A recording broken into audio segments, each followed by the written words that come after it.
Good evening, folks. I'm Tassinix, and welcome to Week 3, Round 2 of Season 38, 3 vs. 3 Grand Arena Championship for Star Wars Galaxy of Heroes. Our opponent tonight is Wadatohu? That's how I'm choosing to pronounce that. The War Machine of Paw Patrol. Alright? So, another big boy. Right around my GP. Like, I'm like 11.9999. He's 12.063. All right, so pretty similar there on that. But then my man's pretty long on set 6 and really very good. Really very good for set 7 here for just having one conquest. So, all right, let's go ahead and do the needful with the bots and whatnot. Get this up on screen. Let's go ahead and drop over to desktop. Let's inflate this. We'll knock off the camera so it's in nobody's way here. Okay. Hey, Belor. Hey, Davey. Good to see you guys. All right. So, yeah, we did win our last round. I will show you guys that as soon as I do this. Ooh, before I forget, I'm going to start to predict now, like somebody who's not a complete idiot. It is 3, so we'll say 4 or less, 5 or more. You guys have been really choosing the under more often. I feel like that means that it feels fairly easy to you guys. And I have been having some that...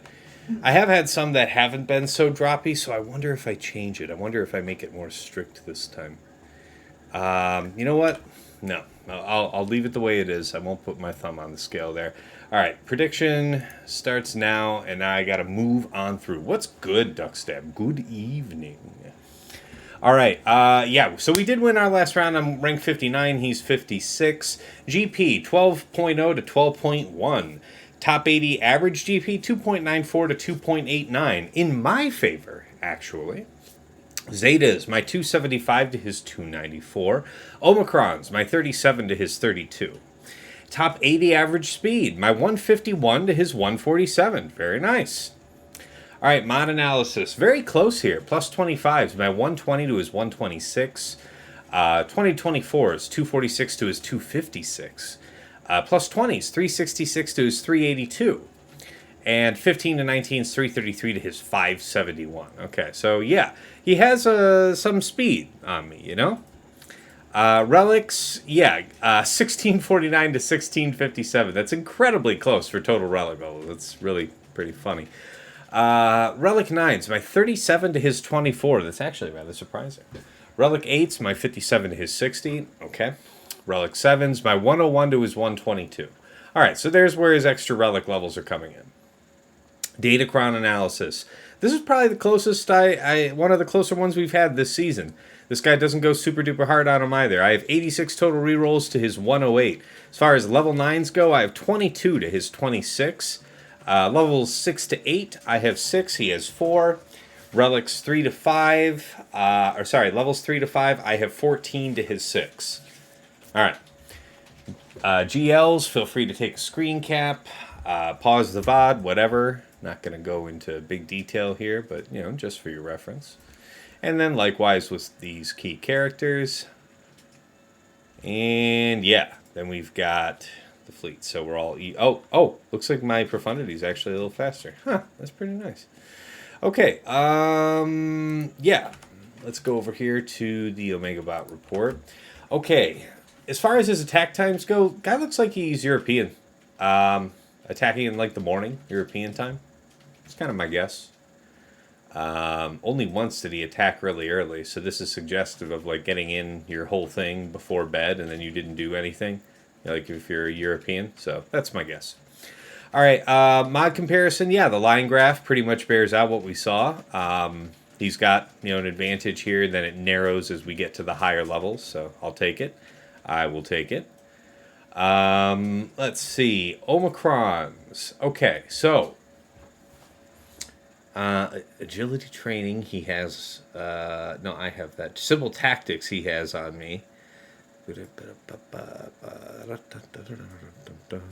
Okay, he has third sister with harbored aggression. So he has third sister and he has Chirpa. Now, what's really interesting here on his squad efficiency, so he fancies himself an efficiency player, yeah? Most of his attacks, as a proportion, are 57s. But take note that as a proportion, his opponents are scoring 57 more often this season against him than he is. So he does trade for decent, but he's setting boards that are allowing his opponents to trade for better. All right, defense-wise, my man has a plan and likes it a lot. Hey, Corkios, what's going on? How am I doing? Yeah, we're just getting started here. I've got a glass full of vodka cranberry. We're doing all right. We're prepared for the evening to come. All right, so yeah, this man, like, the rising and the setting sun likes to keep, 12, 13 of these teams pretty much the same. Now, what I will say here is that you'll note how these last few teams, there's only 3 of them seen. That's more indicative of people not getting to attempt them than anything else. That's how I would choose to view that. So, yeah, you'll see that he set, like Malgus, no gas, right? Yeah, he likes gas for offense. Maul Mandos, JTR, CLS, Savage, blah, blah, blah, blah, blah, blah, blah. So Jabba and Rey Swolo are like the main GLs, sometimes Lord Vader, sometimes gas. You see what I'm saying? Likes Executor, Radis, and Chimera on defense for the most part. Occasionally will pull in Profundity. All right, squad defenses, yeah. Malgus, Savage, CLS, Maul, and Jabba were the front walls for the last 2 weeks. Solid. Man, whatever he said, it was rock solid staying in its position, yeah? All right, offense-wise. Likewise, if you're going to have such a rote defensive pattern, you're kind of boxed into the same offensive pattern, so that's fair. All your GLs that we didn't see there, all the 5 others, plus Aphra, plus Starkiller, plus Inquisitors, JKR. I mean, yeah, he saves the house. Offensive preference is Malevolence, Negotiator, and Profundity. All right, that seems fair. Okay, so teams faced by. He struggled against a Dr. Aphra and a Saj lead. Ooh, yeah, man. Man, if it was with an Omicron, I'm sure. I haven't really encountered a lot of people going for that, so. Radis, yep, gotta come correct. That's probably a Qira Han Chewie there, Rey Swolo, JML, Qui-Gon, Sith Eternal. Okay, so, a whole bunch of 2 shots here, and then a couple withdraws, and then just a straight-up blowout. But otherwise, lots and lots of green here. So, vast majority of his attacks are successful, and pretty much starting from this point, he's not lower than 54, right? So, max is generally 57 for a full team. Pretty solid. Okay, and yeah, what does he face? Yeah, all right, well, he's used to fighting this stuff, so we'll see how it goes for him. Well, all right, let's move it back over to the main scene. All right, close this. And let's see how our prediction ended, first of all. Wow, okay. All of you went on 4 or less. Okay. We will see how it pans out. All right, let's talk about the board.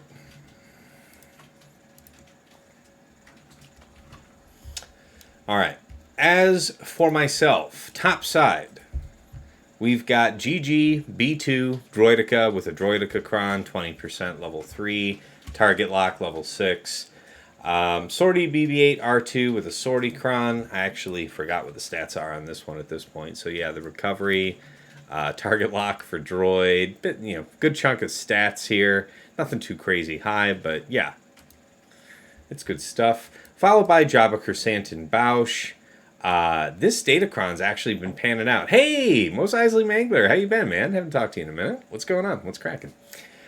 This level 3 here, when light side allies inflict a debuff on an enemy, okay. They deal damage to that enemy equal 2% of that enemy's max health, so alright. And then whenever a debuff on an enemy expires, alright, so with this team, smuggler allies gain 2% turn meter doubled if that debuff was dispelled by an enemy. Now, Jabba's the only guy who benefits from this. I think that, like, if you're trying to complicate matters for Aphra to counter Jabba, so long as this Datacron's still around for her, you would want to have, like, the blind Scoundrel level 6. Blind can impede Aphra. Otherwise, yeah, Aphra should be able to do this, but our last round opponent did confirm that his Aphra did get wiped. He killed the other two. Let me think about this. Yeah, he killed Kersantin and Boushh, so it was Jabba. And then he ended up putting in another 3 attempts and just couldn't put the boy down. So, Nomads, happy St. Paddy's Day. Hey, yeah, forgive me that this is just, my regular vodka cranberry, but it's alcohol, so it counts, right? We're partying. Nomads, hey, man, thank you for popping in with all the gifts, man. 50 gifts right off the bat. Oh, man, I got some reading to do, don't I? All right.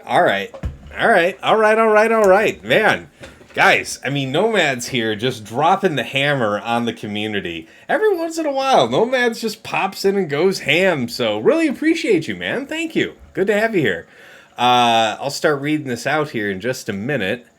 Let me just finish talking about this wall at least. Qui-Gon JK Cam with some crit damage, and then Radis Jin K2.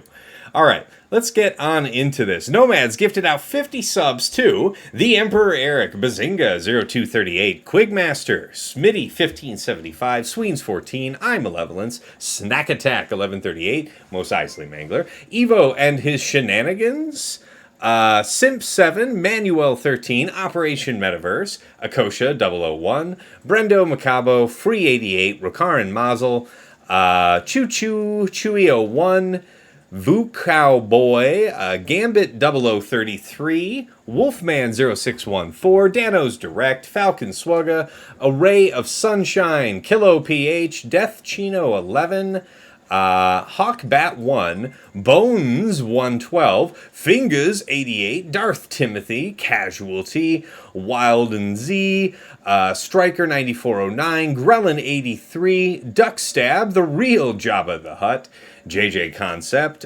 Spicy _ Mikagus, Catastrophic V2, iColix Drogoy, New Mania 22, Primarch Q, Bebe Patron, Banthas, Anti-Methodical, The Horizon 1100. Oh my god, I need a sip here. I tried to get through the whole thing, but I already parched out. Module OODC, Emperor C-Note, Chill 198282, Icy 2 Cannoli, Ray Skywalker 417, Sinister Laugh, thank you so much, Nomad. Oh my god, I just finished reading it. Alright, man. You guys, we're apparently in the middle of a sub spree, so I'm just going to be reading names for the foreseeable future, I guess. Another 50 subs gifted out by Nomads Reaper, just the absolute goddamn madman out here, to Hans Olo SB, Varric 86, The Darth Karth, Big Deal 7800, Legend of Conquest, Robes 1, Jeffsky, Bo Monday, Art Vandalay 44, Ziltoids 945, DJ Sir Loki, Bantu Wind, Shu, Van Seal, Mike 10003, Regional Manager Vader, Contingent 33, Skeleton, Silent Man Down, Super Hornet, AC Trainer 13, Inelectable, there we go, Unknown ANCGC, DC Born 62, Fatality V2, Russell Cooks, Cam Lutton, Goody Oppress, La Baguette, Isnet, CTP 622, The Patu, SBSM 20, Sexual Tyrannosaurus, Excorkios, Hyperion 9, The Mark 12, Mosber Elkar, Rex 4452, Quantum Shield, Blackfire 3, Maestro, face, whatever that face is, Mangelo 96, Sopper 98, Code Eternal, Matt Kin, Benjamin Diop 2, Roberto C18RJ, Vivinbot 4649, Tavian Axmus, Wasting Time 19. Oh my god. Canada Fett, how does 50 gifts go out if there aren't 50 in yet, like watching the stream? Yeah, it looks at people who have been, I think, just past viewers of the stream. At least past viewers, if not past subs. But yeah, there's like people that I know like haven't watched in months because they just stopped playing the game, but they're still like followed on Twitch, and I'll see them get a gift sub, and I'm like, oh man, they're here, and then I like try to like tag them and at them, and they're not there because, you know, they're gone. So yeah, it sometimes works that way. And Nomad's gifted out another sub. Oh my god, he's doing. Are you serious? It's another 50. Are we on 150 and counting? Oh my god. Whew. Wow. Thank you so much, Nomads. Absolutely crushing it here. And you're bringing in the people. People are calling their cousins, their mama, their grandma, tell them to get in on the action, get the free subs, follow Tassinix's stream, tell everyone you know, sort of thing. All right, so Nomad's gifted out another 52. Gelta 1, Rambam 001, Croter 83, VIP Malice, Borgy Man, Fatalorian, Sith Duke, Inex 7S, Gavs to 123, Wash Farm, Blue Bronzor, Night War, Frodo Prevails, Canada Fett, Smash Swugga, Braves Fan Tan, Outgun Diddy, Botofogo 1980, Devious Gus, Onyx Guard 1T, Momon Nadon, Momix 77, I am Felipe, Obitu, Y3NZ21, Few6, Qui Perpt, Yaman _Gura 69, Tomahawk 16, Eternal Turtle, Sith Lord Bane, Modmaster Excellence, Darth _Nono, Navju _Jokum, Silos 20, Jayhawker Archer Frank, Braza 101, Dr. Payton, Smallum 75, Mataruk, Master Kylo FX, Opinionator, JPM Johnboy, MP22, The Pits 3463, Durumana 1, Savitar 402, Einhander 69, and Tomjo Ad NYC. Man, I did it. I did it without a drink on that one. Okay. Wait, is he just onesie Tuesday? Okay, one gift sub. Okay, thank God. 01 Ella. Oh my god, Nomads. It says you are 5. Hold on, I have to see because it looks like you gifted another more. Another gifted sub to Alicidra, to Antonio June, to Balor, to Brill Council, and to Commander Root. You hit it right there on the nose. You have gifted out a total of 1,000 subs on this stream, man. Thank you. Thank you so kindly. Extraordinary support from an extraordinary man. Thank you so much, Nomads. Man. Yeah, he's subbing the whole chat. Everybody's getting in on this, man. Exactly, Emo. You can always tell when Nomads is active, and I'm just reading names off for like half an hour at a time. And then another sub to Chacaldor 1. That's 1,001. There we go. Okay, so now we can actually get back to the game. Thank you so much, Nomads. Guys, like, what a hype train that would become, right? We would need 2 more people to gift a sub, or I think it's 100 biddies, but 2 more people and we rocket off into the stratosphere to see what kind of number this comes up with. Man. Appreciate the generosity to the community, Nomads, really. All right, so bottom front. TJ coming in at just the right time. That's right. Come in if you're trying to get yourself a sub. Nomads handing out more. Another sub here to Drapsnat. Bazinga gifting a sub here out to Mad Maximin. So thank you so much. Appreciate it, Bazinga. He wants to see this shit go off. I'm here for it. Okay, so yeah, my bottom front wall. We got Dash Vandor L3 with a Vandor Kron. I don't think I showed off the stats on this one earlier. The stats really aren't that great, I'll be honest with you. It's mostly about, like, you know, like the 3, 6, 9. The 3 is great in 5s, and it's actually great for Dash here in 3s too, because he'll still hit like 9 times with his third ability, right? still pretty good. So yeah, we're just relying on the 369 there more than the stats. We've got Qira, Han, Chewie. You know, some people got it figured out, some people don't. If you don't come correct, you have a bad time. Yeah. No Saturday morning stream, sheepdog. Who will I have coffee with? Yeah, so I am guesting. This is a great time for me to plug for it, too. Good to help out my fellow streamer. But Stark Strategy Gamer, if you know him, reached out to me. Join me tomorrow on Stark's stream, and here's the link to his stream. But yeah, he starts kind of like me, where he'll start generally between a certain time and another time. He said he won't start any earlier than 10 a.m. Eastern my time, so that's 1 p.m. Eastern for me. He's on the West Coast. He's 10 a.m. West Coast. So, yeah, not earlier than 1 p.m. tomorrow. I will be guesting on Stark Strategy Gamer stream, so, you know, be there or be square. All right, third team on deck. CLS Chewpio C-3PO with the Chewpio Cron. Man, I love how CLS has turned out. Oh, man, a hype train just started. Oh, man, it's popping up. It's popping up.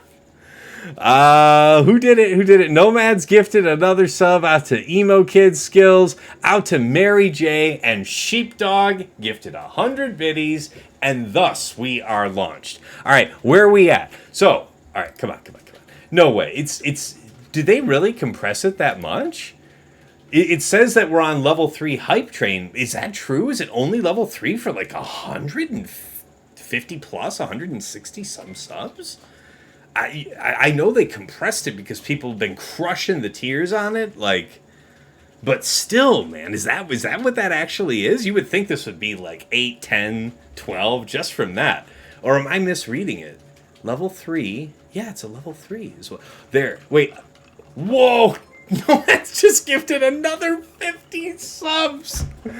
Oh my god, we're blowing this out. Okay, man, this is just he is a one-man army for sub goals, man. Sub goals live and die by the blessed intercession of nomads. You know, my guardian angel, you know, thank God for you, the wind beneath my wings, sort of thing, right? All right, let's get to reading. We've got a lot more literature here to cover. Nomad's Reaper gifted out 50 subs, going out to Valdez01, I am the Benja, Jaxic 00, Ram 647, Uhu 1990, 12 _ Squirrel _ Army, Wilton Bronson, Walking Catastrophe, Visago 424, B Cubed 81, Maluka, the Luke 27, 0 _ Din _ Jaren _ 0, MB Donos 2, Skippy _ GG, Playbook TV, 10 Minutes of Mayo, Infinim, Curry M4 CH1 and 3 Machine, Curry Machine, GMD 2551, Interceptor 33, Derek Candle, Sinfrio, Herfadurfa, Permit 0S, Mr. Trick YD1, Chronic 90, Distortion 125, Biffuation, Vance _ Force _ 1, Breslin 1, Armic 13, Shaka 08, Cow KO, Nothing Face 0116, Boss Livewire, Darth Goof 7, Bozanova 74, Zinmergy 01, The Vanilla Thunder, Uke Master 24, Epic Namo, Angelito 0531, Nachtmare, Baldwin 486839, Suroro, TJ 5270, Sendischluss. Yeah, that's the best I could do there. Wilder Than Thou, and Knivesy. All right, man. About to beat my last record. Oh my god, you might be breaking a personal record here, Nomads. Holy crap. Yeah, hey Sir Loki, hey everybody, hey Grellin, hey Chronic. Man, everybody's just feeling the love here. Fantastic. So glad you could all make it. Holy shit, did he do another 50? Oh my god. This is one-man army shit. Oh my god. Like, Nomad has gifted out, like, more than 200 subs tonight. Are you gonna have to show your nipples? I am not going to show my nipples because I'm not trying to get banned. I haven't asked. I don't think I stream enough to make partner at this, but like I'm not trying to get banned. You know what I'm saying? Really expensive if you thought this. All right. I understand. All right, back to reading. Here we go. Nomad's Reaper gifted out another. This is the 4th set of 50. 200 subs. 200 plus. Because he's been doing some onesie twosie as well. And then I love him. We've got sub out to The Stretcher 1, Daily 69, Richard Sauce, Drock 006, Nash W, Creadoreyayas, Rick Forstelli, Sky Widow 67, Anti-Sportler, Neko Nexu, Panda Wansheshik, Manguil01, T-Wall 005, Maverick Hull, Jedi Master BDS 11987, D_Rook, Whitefly 425, Big Guys, Quest Cape, Solar Planet, IDD QDX 7331, Nickley 19, Olives 9999, Chris Hammond, Damsa 81, Bullzome, Kumt, I don't know 2682, Zarko, XTF XOSTY, I don't know how to say XTF Osti, I don't know. Wolverine 4742, Trump Sub Lel, Tullock 26, Stones Joe, Eliane, Unleashed Sucks, Horst for You, Oracle of the Union, Patcan 80, Brilliant Randy, Boss Always, Emmett 86, The Wolf, The Mill, War Donkey, Lost in the Woods 2020, Angfish 32, Charles Hungus, Vinny Linguini Lamborghini, J Bones, Cara, man, just everybody getting the love. Fabulous. Yes, he truly is the GOAT. Indeed, C-Note. Good to see you guys. Hey, Sinfrio, Savitar, man, Aesop, what's good? Hey, what's going on, man? Appreciate the good luck. Thanks for stopping in. Are you still sitting at 1, Aesop? Who's riding the top of the tree these days? Anyway, bottom front, yeah, so we finish up with DR, BSF, Savage, and then Malgus, Malak, Talon. Okay, so like 30 minutes later, we've covered my defense walls. So good stuff, guys. We're crushing it. All right, Aesop still sitting up at number 1. Nicely done, man. It's a good place to camp. You know, our mutual friend is, the rumor mill has it, he's working his way back up through the dregs. Our buddy Sasha Isha, he's not trying to get hardcore back into nothing, but he is trying to, just slowly make a run climbing back up into GAC. So, you will not know the day nor the hour, but he's coming. He's coming. I'm so excited if he's going to get back into GAC, man. I'm delighted. All right, top side. Hype Train success. Oh my God, I just stopped for a second. Okay, a level 11. Hype Train complete, level 12, 98%. Then another 10,000, another 11,000. Okay, I'm waiting for all of everything to time. Okay, Hype Train completed, level 12. Your community contributed a total of 108 sub gifts and 10,100 biddies. Wow, we hit level 12. Absolutely stellar. Okay, I mean, at, absolute very least here, I could, do the Six Flags dance. I mean, that's I feel like the Six Flags dance is such a pure expression of joy, and I feel like it's something we can all relate to. Let's see here.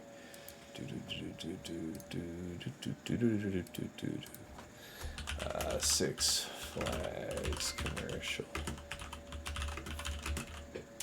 Dancing old man. Yeah, this is the one. Okay, we gotta switch it over. Oh, that's a stupid ad. Why would you play an ad on my stream, you jerk? Okay. Gotta turn the camera back on for you guys. Sounds like I've got more stuff to read, but hold on. Is the volume up on this? Okay, here we go. Here we go. All right.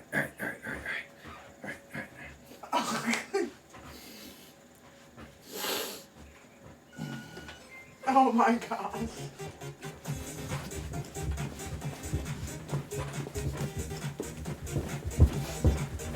Carrot. Taxi. You make us potato.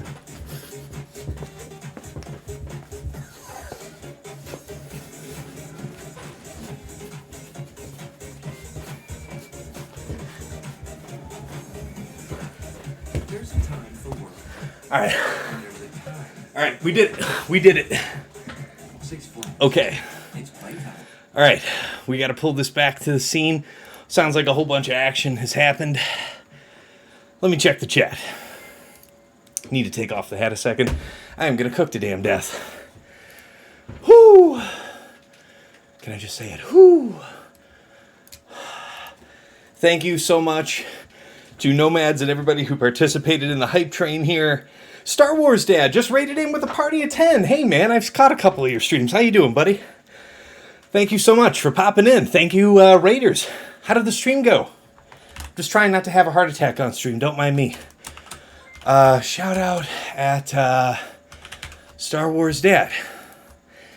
All right. Give your love to Star Wars Dad.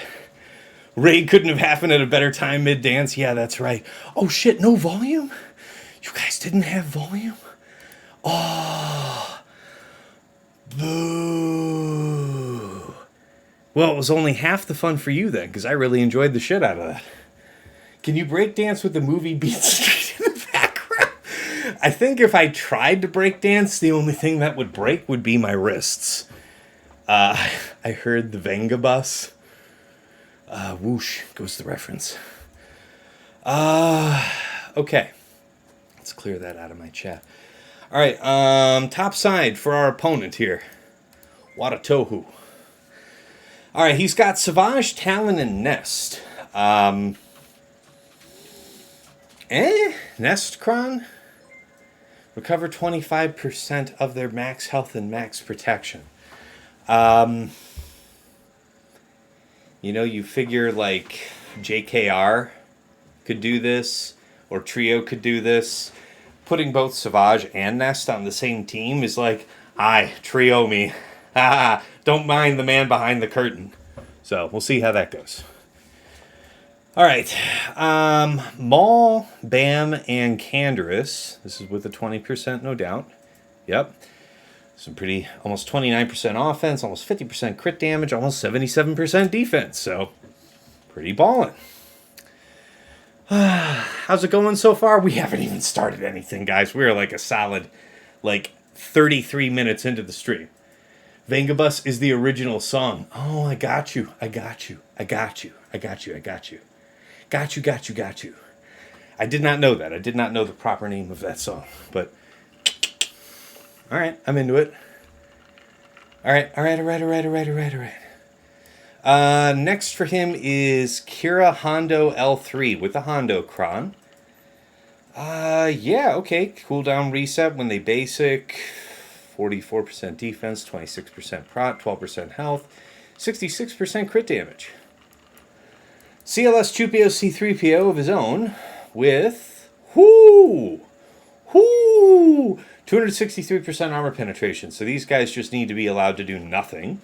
Level 3, whenever they inflict a debuff on an enemy, they will deal damage to the enemy equal to 2% of the enemy's max health, so not good. And then the stacking. So yeah, C3PO calling Chewpio, that will stack them both. Pretty nasty stuff. The health and the tenacity are not bad either. Works out real well. You trying to prove something, Nomads? Nomads, are you going to Vegas when Heintzy comes? I'll buy you a lobster burger from Slater's, 50-50. All right. Let's see. Nomads going in April and May. Not sure how you could survive 3 months in a row. Yeah, I had a cousin who went to Vegas for 3 days. You know, I'm from the Midwest out here in Michigan. And she came back and it's like she survived something. Like she was wiped. She had a good time though, I'll say that. So Nomads gifted out a sub to Forsaken Figure and another one here to Jedi Lynx X202. Thank you so much. Man, feeling the love.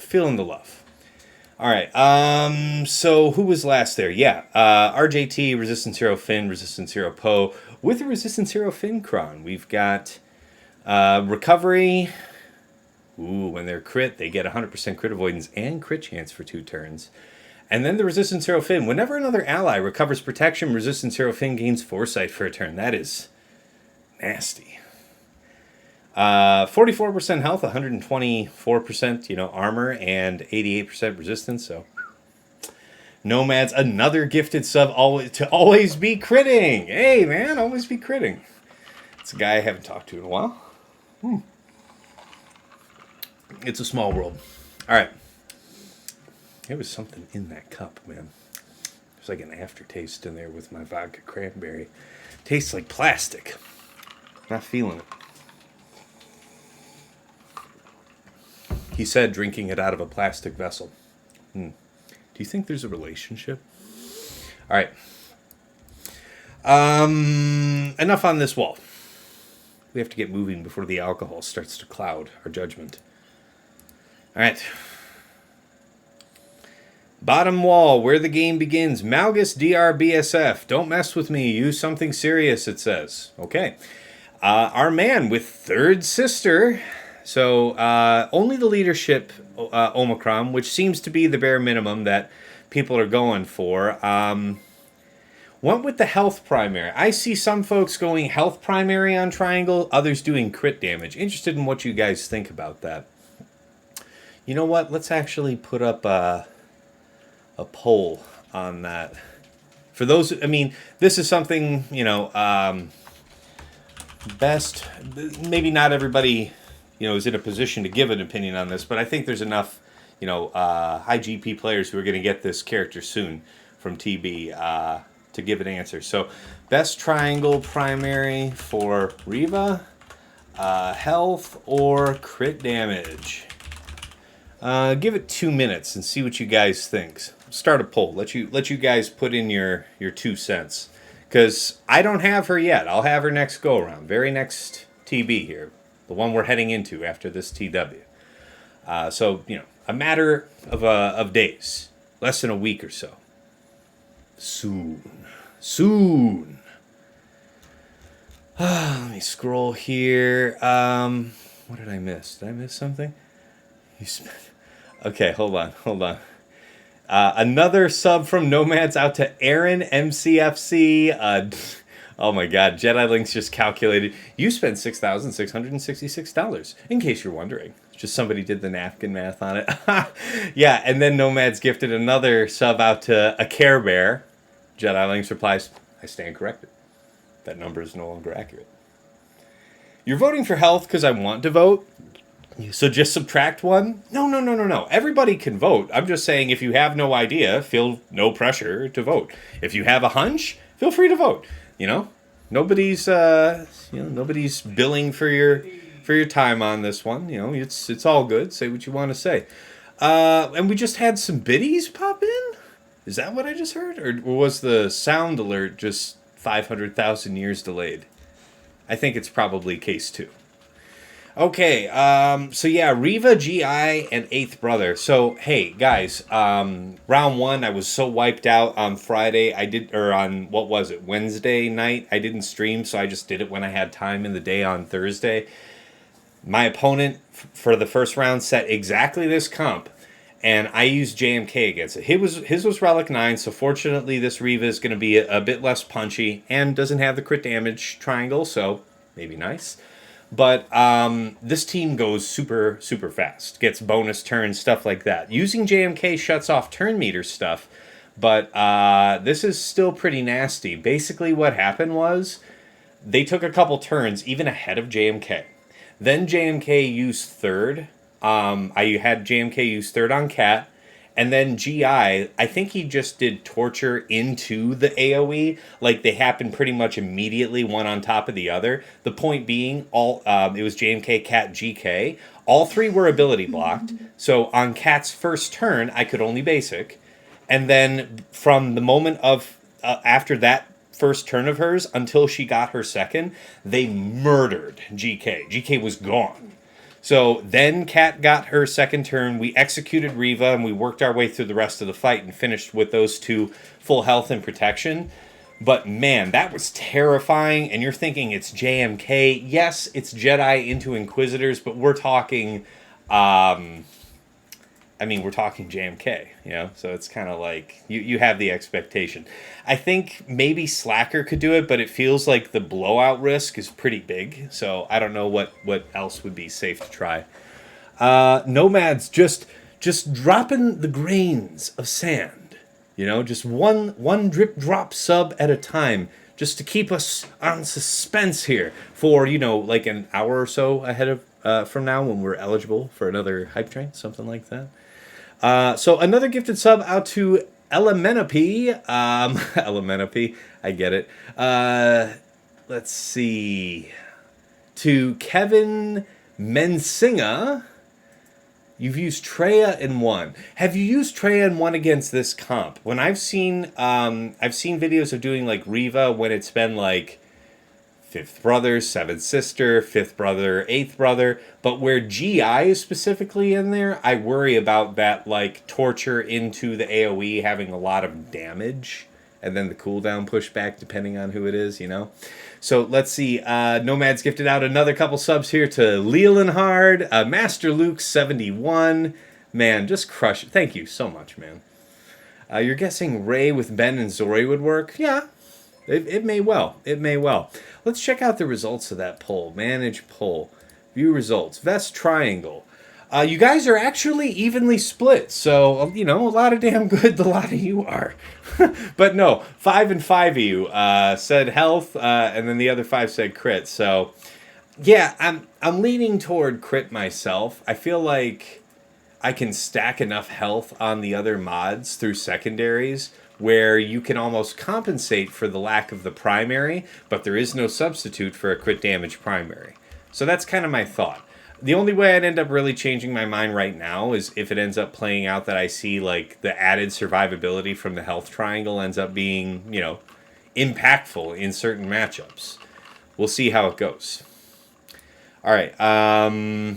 So yeah, after Reva comes Rey, Hoda, and Swolo, followed by Traya, Malak, Nihilus. Haven't seen this one this season. And then Jabba, Chrysanthemum, Boushh. So let's go ahead and restart this real quick so we don't bring the bad juju upon ourselves. Let's see here. R9GI, R9 Reva, R8, 8th brother. Okay. So you were able to trade it, huh? Chippy Chipperson, all these new overtuned characters are wrecking my buzz. Feels like 7 years of grinding down the drain. I don't know, man. Look, we just had somebody in the chat say that, yeah, I mean, it was like Relic 9 and stuff, like that kind of comp, and I just used Traya on it. So, Traya Omicron is your path to many abilities, you know, which some may consider to be unnatural. But it's going to work. You know, if it's going to work, then hey, that's hot. Okay, so you're saying Trio's going to work. What do you think the conditions are for that? You're fighting it, so, like, armor to mitigate all the physical damage. You don't have any need for tenacity. So really just armor or defense. With what kind of cron? Do we want a 20%? If I do 20%, that means Traya would be my first person to go. And we could get an isolate onto somebody. So I guess that's probably helpful. Otherwise, we would do tank revive or whatever has highest armor. Very interested. Never hit yellow, but who knows if RNG caused them to spread the damage around. Yeah, I mean, the AI's not great at handling Traya. So, you may have something there. Nomads gifted another sub to Regent Animal 22. Man, just like chucking him at the wall. I think I might have missed David M. 1973, the gifted sub there, but hopefully we're all current. Another gifted sub to Untitan TV. Man, Untitan, that's a name I haven't heard in a minute. Man, I think Untitan left us as well, left the game. 263 biddies from Chippy Chipperson. Is 263 a significant number? Should I know that? Man, you guys are just fabulous tonight. Thank you. Kicking off my weekend. Real solid, like. Okay, so let's just rip the Band-Aid off straight out the gate and talk about Starkiller here for this one. Man, have I been having a tough time this season Starkillering. Mostly because I've been blundering it, I would say. Not because it's a bad counter or because I don't have the setup. It's because for at least this fight, I am cursed to make mostly the same stupid mistakes, it seems. But we'll see where we go. Crit damage. Yeah, maybe I should have kept that one. This one works. Offense, the protection, the crit damage, crit avoidance is whatever. The 20% is helpful because that means EP's out front to maybe land a lucky shock here. What kind of stats are we dealing with from this? Crit damage, health. Woo! Lord, a lot of health. Plus, like, practically 80% health and almost 9.5% offense. So what does that look like on our friends? By the way, this is going to be fairly important to not stack mastery on her. 326,000 health. 92,000 of which added just from mods, plus 0 protection. This is an incredibly focused mod set. I love this. What are we rocking with? 13,000. So you're talking like what? Like 12,900 damage without the Datacron? My man, this is nasty, nasty. So it's what, 223,000 just from the Kron? Okay, so yeah, 223 is less like substantial just in itself, but damn, man, plus 80% health is going to get you somewhere. Holy shit. Durumana, you blundered this one tonight? I hear you, man, I hear you. Shino Ballo, hey Northern, what's going on, man?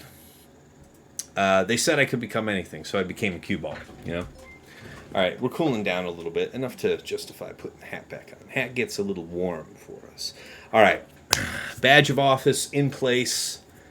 So the idea here, we're going to try to land shock on Rey.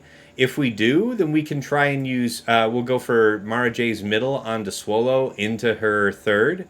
If we don't land shock, then we're going to use her third and then use her second to clear crit immunity off of Rey so that we can quickly get rid of inspiration, because you have to critically strike her to remove stacks of inspiration. So crit immunity is doom if you allow it to persist.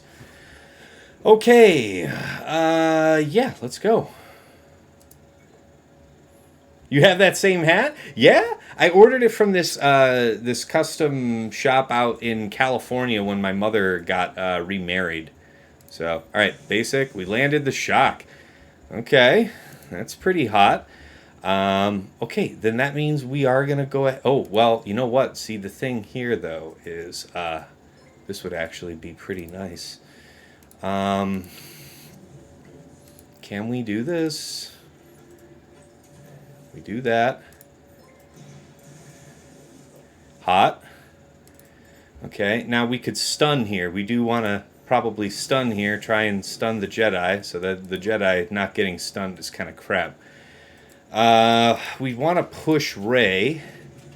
We'll have to get to her. Oof, that's not good. Alright, back with the debuffs on you, I'm afraid. We need to keep the wagon train moving. Okay, so that's good. She's also debuffed before that, so now we work on him. Yeah, just the bizarre amounts of damage that this team does is going to do, hopefully, the work for us. Yeah, the shock's going to heal him, though, because we don't actually have the goods to stun him right now, so dangerous times. Nonetheless, we keep this off. You're actually... You have to be below... You can't die right now. That's the rub here, but we could just stay on you, because it doesn't hurt us to not stay on you. You could actually die right here, right? So we're going to go ahead and do that. I think we can actually kill you right here, if I'm not mistaken. Going to go for it.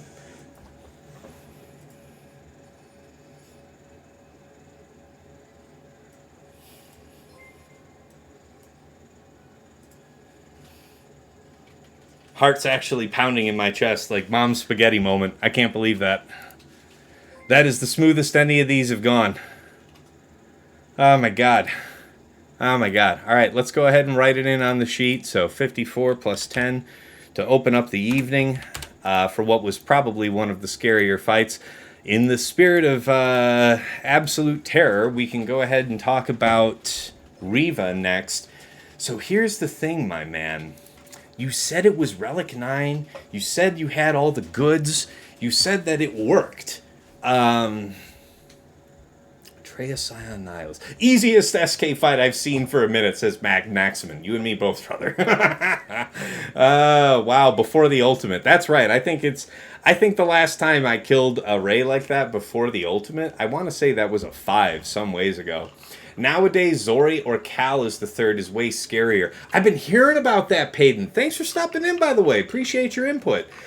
Zori or Cal, I've definitely been had by the Zori myself, because if you're not aware of your kid and you're not watching out for that Dispel plus heal, that, like, if you were focusing down Rey, like, her getting healed up is one thing. Her getting dispelled and her not having a debuff when she's about to go into ult, then you can't debuff her, then you're taking an ult. Like Starkiller's kit says that if the target has a debuff, then they're doing 50% less damage. So you want to have a debuff on Rey before she goes into her ultimate, like, immunity form. And if for any reason you can't have that, somebody's going to get beat up.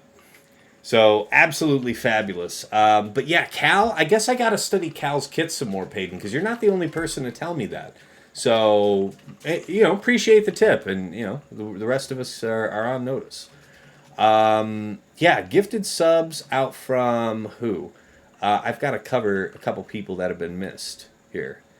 Oh, man. I missed a whole bunch of comments. Untitan. Hey, Untitan. Glad you made it, man. Glad you're in here.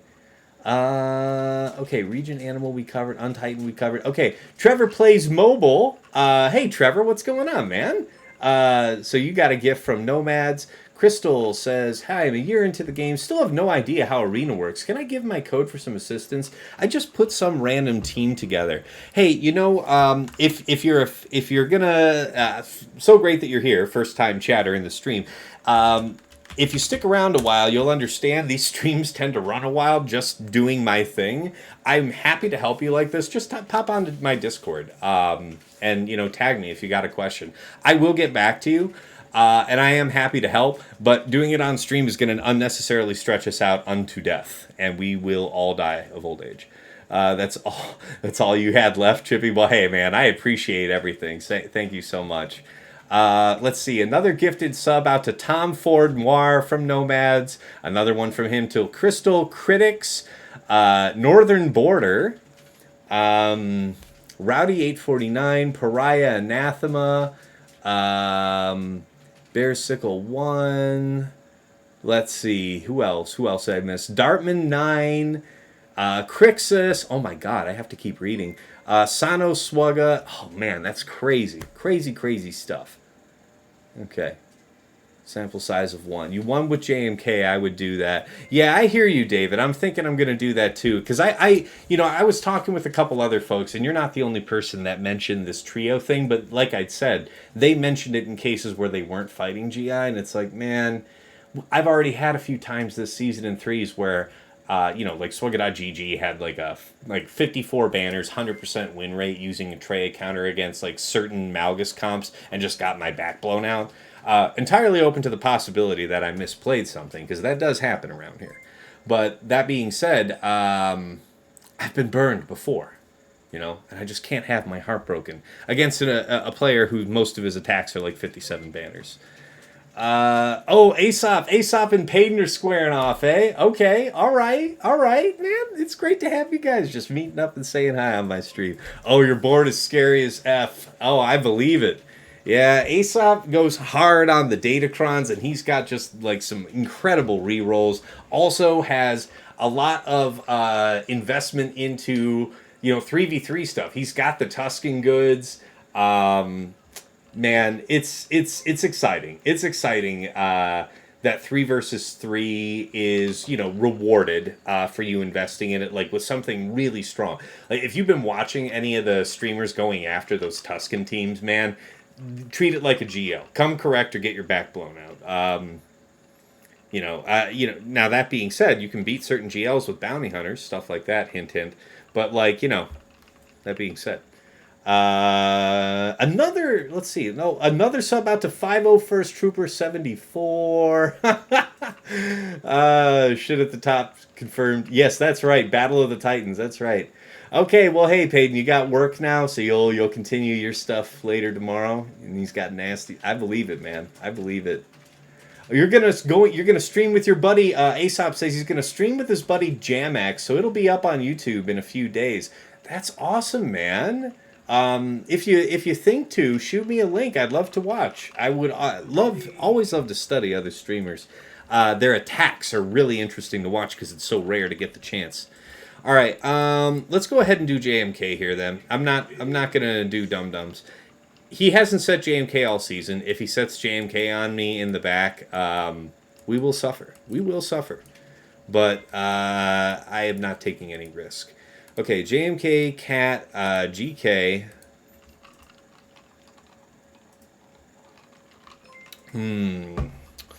Sith Duke. You like the previous collab? You're super chill and knowledgeable. Nice. Nice. Yeah, I've had a few good conversations with Aesop, so nice guy.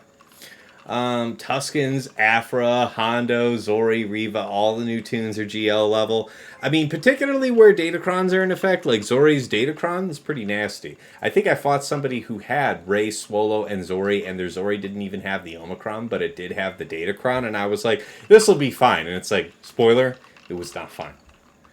Alright, we want a Scoundrel Cron, because we do want permakill. Yes, we do want permakill because of hatred. Hatred would otherwise revive, so we'll skip that.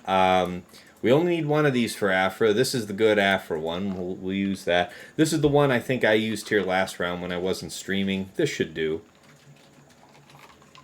The bit of health is helpful to us. Man, I think I'm going to have to throw this cup out because I'm just tasting plastic as I drink this, and this is losing its appeal quickly. You ever wanted to drink a vodka cranberry that tasted mostly like plastic? Riddle me that. Alright. Is it excessive in any way to use this? No. We want the stats. We'll take it. Alright. Nomads, gifting out another sub to Mol Rakea. Man, a gift. Dude, oh my god. We just said he hit like 1,000, right? We just said he hit like 1,000 here on this stream. He is already up to 1,133. We haven't even been at this. We are just about at this an hour. Nomads, ask your accountant if these count as a charitable contribution tax write-off.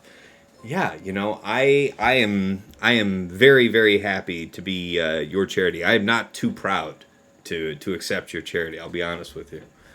Okay, so we've got the other one reserved. That's good. We've got this. We're just trying to survive to delete her and work the rest down. So let's go with God. Oh, another gifted sub to Radric001. I think he might just be, like, tired and doing this to help keep himself awake, right? Just, like, gifting out a sub every couple of minutes just to make sure he doesn't pass out. That's about the best I can think of, rationalization-wise. All right, so there we are with all of that ability block whatnot I was telling you about. We got to do the basic as advertised. Would be great to ability block, but we are blinded, unfortunately, so we'll just take a seat. All right, now he's about to get just blown out. Real quick, like, by the way. Okay, so we don't need to do that. We'll just do this here. We'll target you, finally knock you down. So we get to keep GK today. That seems pretty nice. All right, you've already gone and dropped your damage immunity. We won't be able to ability block you. So what are the odds that they actually kill GK here? You know what? It's probably not worth it to risk it at this point. Let's just give him that little bit of love. See if that keeps us moving. He's not ability blocked in a way that I'm concerned about. Let's move this over to him so that he could dispel, maybe. Yeah, move this. Okay, now he gets the death mark. But we go ahead and do that now, and then you're gone. And now you're just some jerk. How are you, some jerk? Okay. Oh, please don't kill him, though. It would be so much better if you didn't. All right, we'll take it. 55 will do. There will be no complaints at this table. Alright. Alright. Alright, Traya, Malak, Nihilus. So, yeah. Yeah. Like, you can Slacker that, you can Lord Vader that. Real deal stuff out here, though. Nomads is putting on a show like the likes I've never seen. Honest to God, I must have saved his children in another life. Because I swear to God, I have not done anything to deserve this, but it is so fantastically appreciated. This is awesome, man. Another gifted that sub out to Reiku. Let's see, Ryan5501. Man, just brooding it out here. Just brooding it. One-man army. Sith Eternal, as I understand it, can handle this solo. So we're just going to make sure that we have enough health and maybe even resistance. Because resistance mitigates special damage. We need that. We need that. This one, I don't know who I'd like this for, but I feel like I don't need it here. Maybe I do. That's a 20%. That might be nice. This is so fat, though. This helps a lot. But is it what I really need? I mean, what I would really prefer would be one of those ones that's like... I guess the speed up is... This one's been good to us, pretty much in the past here, historically speaking. So, there's probably some merit to this. Can't gain health back. So what do we do if that happens? What about resistance? Can you show me what it looks like if we go that way? Yeah, we don't gain any health. So this one has resistance, tenacity, and health. Who uses this? No one really uses this. Armor is wasted. Resistance penetration is nice. But the resistance is hot. The tenacity will help. And yeah, the health is good. So we can save all the other crons. Is somebody going to miss this that I'm not thinking about? We're not using IG-11 with this cron because I think I have like a better cron to use at least. So then we have Droidica cron with that. So Sori has also got a cron. Yeah, I think this is clear to use. Man, Nomads, put the green beard down and walk away, man, from the Amex Black card. Don't you shush now, Sinfrio, you know? Let him do whatever he wants. If he feels that he has the luck of the Irish, flowing through him, if and only if he's just dropping tons of subs on you, boy, don't let him interrupt. Don't interrupt the man. All right, let's just get this moving. So yeah, we accept that we're going to be ability block for a bit, but because we're going to link Malgus and DR, we're going to really limit the damage they can do, while simultaneously sapping all their protection. So that'll be nice. And then we just pop him at the end and let him just work on BSF. So here we go.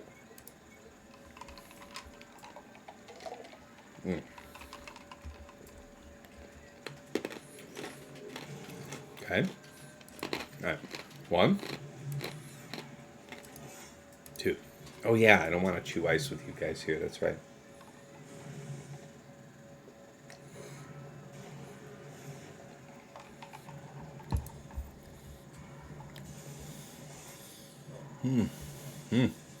Yeah, that resistance, that tenacity, that feels pretty good so far. So far, so good. Let's have a bit of that. Yeah, I can't gain anything because of doubt. That's my bad. It's a bit of a squandering. Man, we're doing really great on the resistance. Looks like we're still going to get a chance to use another middle here, too. Hashtag never punished. Yeah, there it is. Yeah. All right, this is about as good as we need to be. We don't expect to be full prod on this fight, so we'll take the 50, 58 and run. Let's get to stepping. Yep. So yeah, the Space Jam dunk sets us back 1. Ability block sets us back 2. Ability block, not ability block. Okay, so we don't get ability blocked literally forever, but so far they still are taking turns. So this is not the droid we're looking for. Come on, you son of a bitch! Don't ruin my life.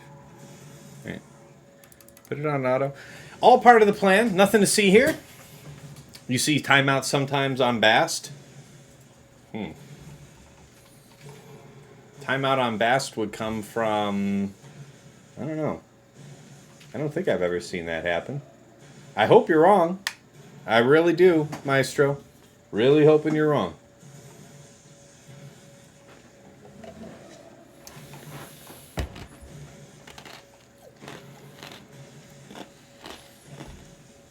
$100 billion turns later.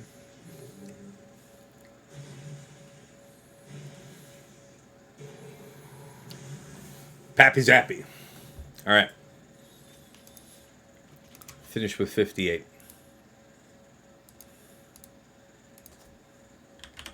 All right.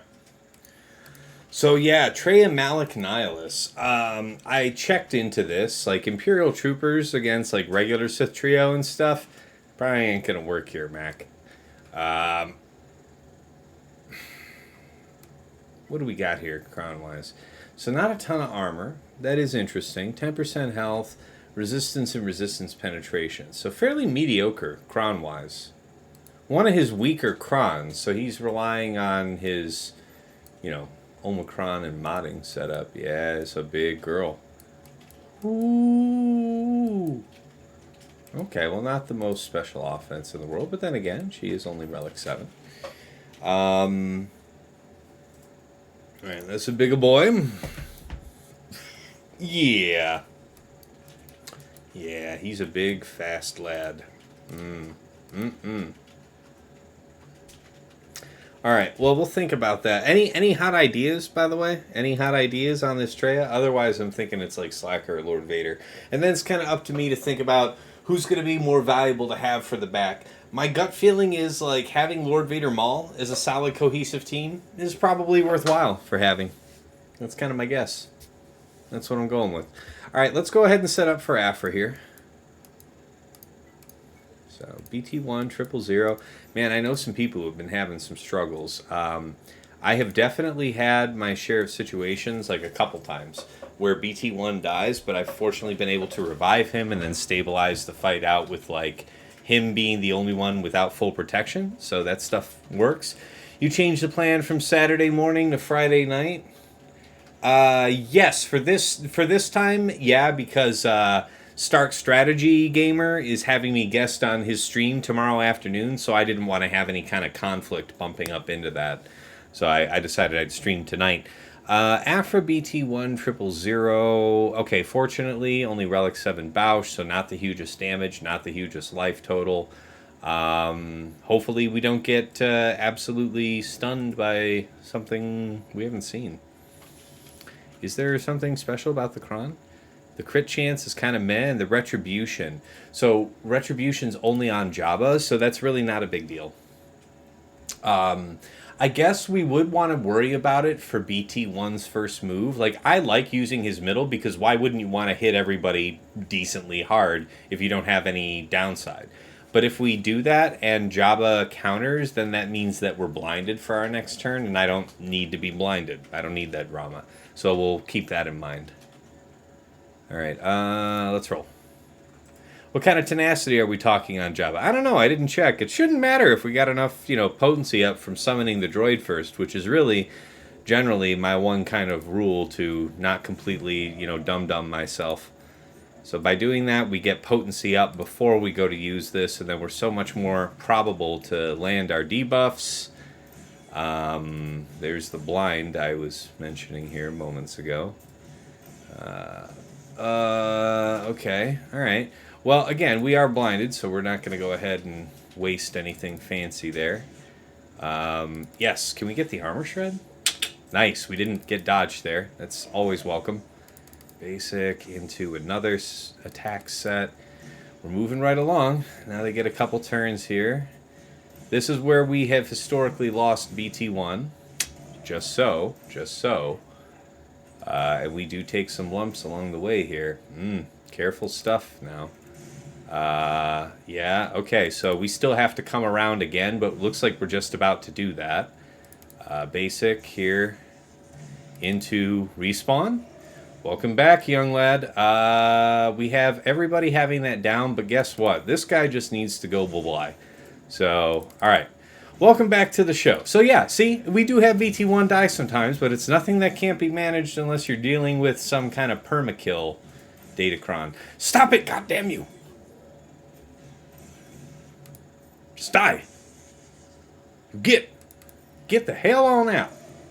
All right. Might as well just basic here. It's only a single target, and his basics are just heinous. Stone Age, the cooldowns.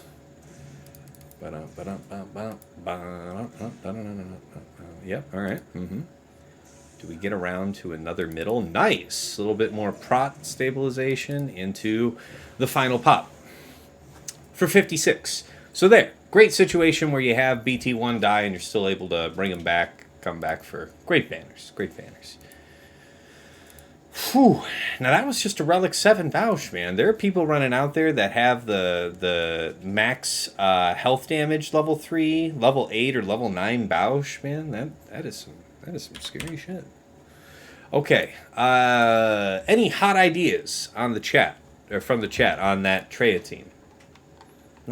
Guys ain't wowing me with nothing. I'm open to it, though. Really open. Whoa, we got 80 viewers in here tonight? Nomads, man, you are dragging people on in. 80's a fairly big night, guys. That's nice. That is, like, absolutely stellar. Really appreciate everyone being here. All right, so the stats here weren't anything special. Is there any way to kind of get at this on the cheap? 280, it's not speed. It's just a ton of health. Oh, what's that? Tenacity. Why is it tenacity? What does Nihilus want for tenacity? So the reason to want to have tenacity on Nihilus where Traya is present is Traya's unique will dispel debuffs off of Sith allies whenever those allies take their turns, but at the cost of 5% max health per debuff dispelled on the target. So if you were overly concerned with making sure that Nihilus didn't take debuffs in the first place so that his health wouldn't get chewed at by it, you might stack tenacity. But where does this actually matter? That's the question. I very much wonder. And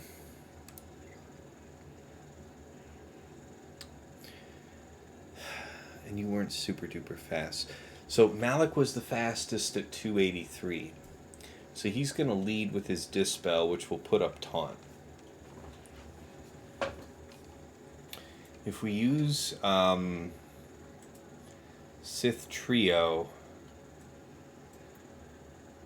I think we end up losing because of Isolate and shit. Or I'm sorry, if we use Veer's Dark Piet. Now Maul I don't think, no, that's no good. GI maybe could do it. Maybe. The assists kind of get you chopped up by Traya's lead. Yeah. Yeah. Alright. So if we need Slacker, I mean, what's he going to have in the back? It should be no GLs. So we have the incentive to be super de-duper safe. Let me just check real quick and see if I saved a swugga.gg search on that real quick. It's a pretty unusual team, but I doubt it's the first time it's been set this season. So, Malak. Uncheck that. Here, let me put this up for you guys on desktop. Okay. So, yeah. So there you have it. Slacker. 2 of them seen. 100%, 58 banners. I feel like we could make that work. How does that work? We lead off. The stun from stab can't be dispelled, right? So I think if you stun somebody, they stay stunned. How is that advantageous to us? Do we... Who would we want to stun? Let's talk about this real quick. Cannot be copied, dispelled. So there it is. So Traya won't be able to relieve our target of that, no matter who it is. So who are we worried about doing stuff to us? Nihilus would set cooldowns back if he would go. Is he a threat to us at all? Not really. The threat's probably Traya, if anything. Nihilus doesn't really hurt us. So Traya being able to plink us for big damage later on in the fight. Consequently, she could be the first to go. We could stab her. The problem is that Malak will dispel, and then we wouldn't be able to swipe her. We'd have to swipe Malak. Might behoove us just to stab Malak. How? So if we just stab Traya, then Malak does his dispel / shock on us, then we would swipe it right off and drain mastery off him, and not gain double siphon because he wouldn't be stunned. But then Traya's not doing anything, so what the hell do I care? Nihilus. How fast is Nihilus? Nihilus should be lapped, right? 250, 500 for sure, my dude. We are gonna do a lot of shit before you get to do anything to us. So the cooldown pushback isn't really any threat. Let's go ahead and stun her. Crit damage. We don't need to use something extreme here. This is one I've been using a lot. It's a tank revive with offense and crit damage. So pretty classically mismatched. We don't need a ton of stats to get the Lord's work done on this one. However, what would also be pretty welcome is that really dope set of buffs from the level. This one. That one's really cool. That level 3 is really cool. Matter of fact, I think I might do that anyway. Because here's the thing. You're going to get offense up and crit damage up. So who cares about a piddling little 12.5% crit damage and like 6% offense, right? This is God's work right here. Nomad's brought you in the door. Thanks for the sub. All right, Borgie, man. Thanks. Omicron is not active versus Darkside GL. Good call, Aesop. I hadn't thought about that because of the nerf that they did because of the ease of the counter for Lord Vader. But you're absolutely right. While in Grand Arenas, and if there are no enemy Darkside Galactic Legends, you hit like a lady. Well, you know what I mean. You are a lady, but you know what I mean. All right. Kick the shit out of him. Let us pay the blood price and see what lies behind. Yes. Stunt not, lest ye be stunted upon. Oh, wow. Well, that worked better than anticipated, so. Bye-bye!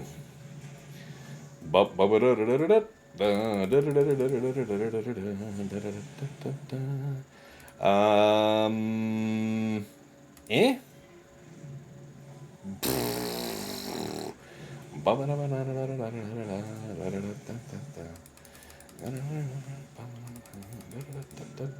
Yeah, y'all ever seen Grumpy Old Men? Man, I miss that movie. I haven't seen that in a while, but for whatever reason, music from that movie is just rolling through my head. Yeah, there's nothing fancy. There's nothing to restore anything. All we can do is just take our 58 and run. All right, we got the money. Now we have Lord Vader Maul or Lord Vader and Maul separately, if the need should arise. Does the need arise?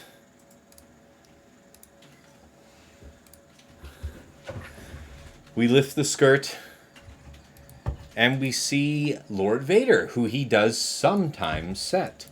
Okay, now we are prepared for just such a situation.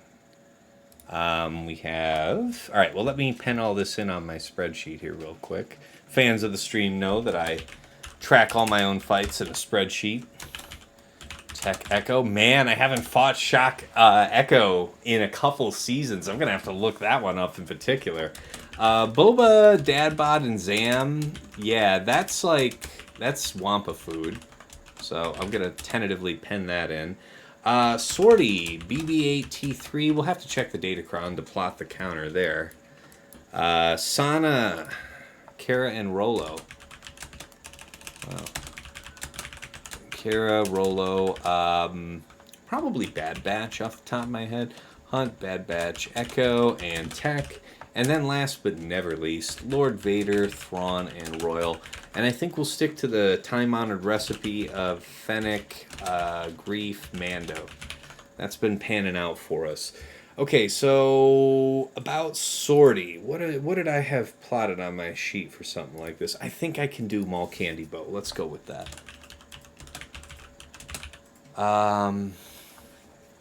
Shock Tech Echo. So the thing is, Imperial Troopers should probably get this done. There's no way we're not faster. So Shock Echo Tech, huh? All right, let's see what Swugga.gg got to say about that. Shock Echo Tech, eh?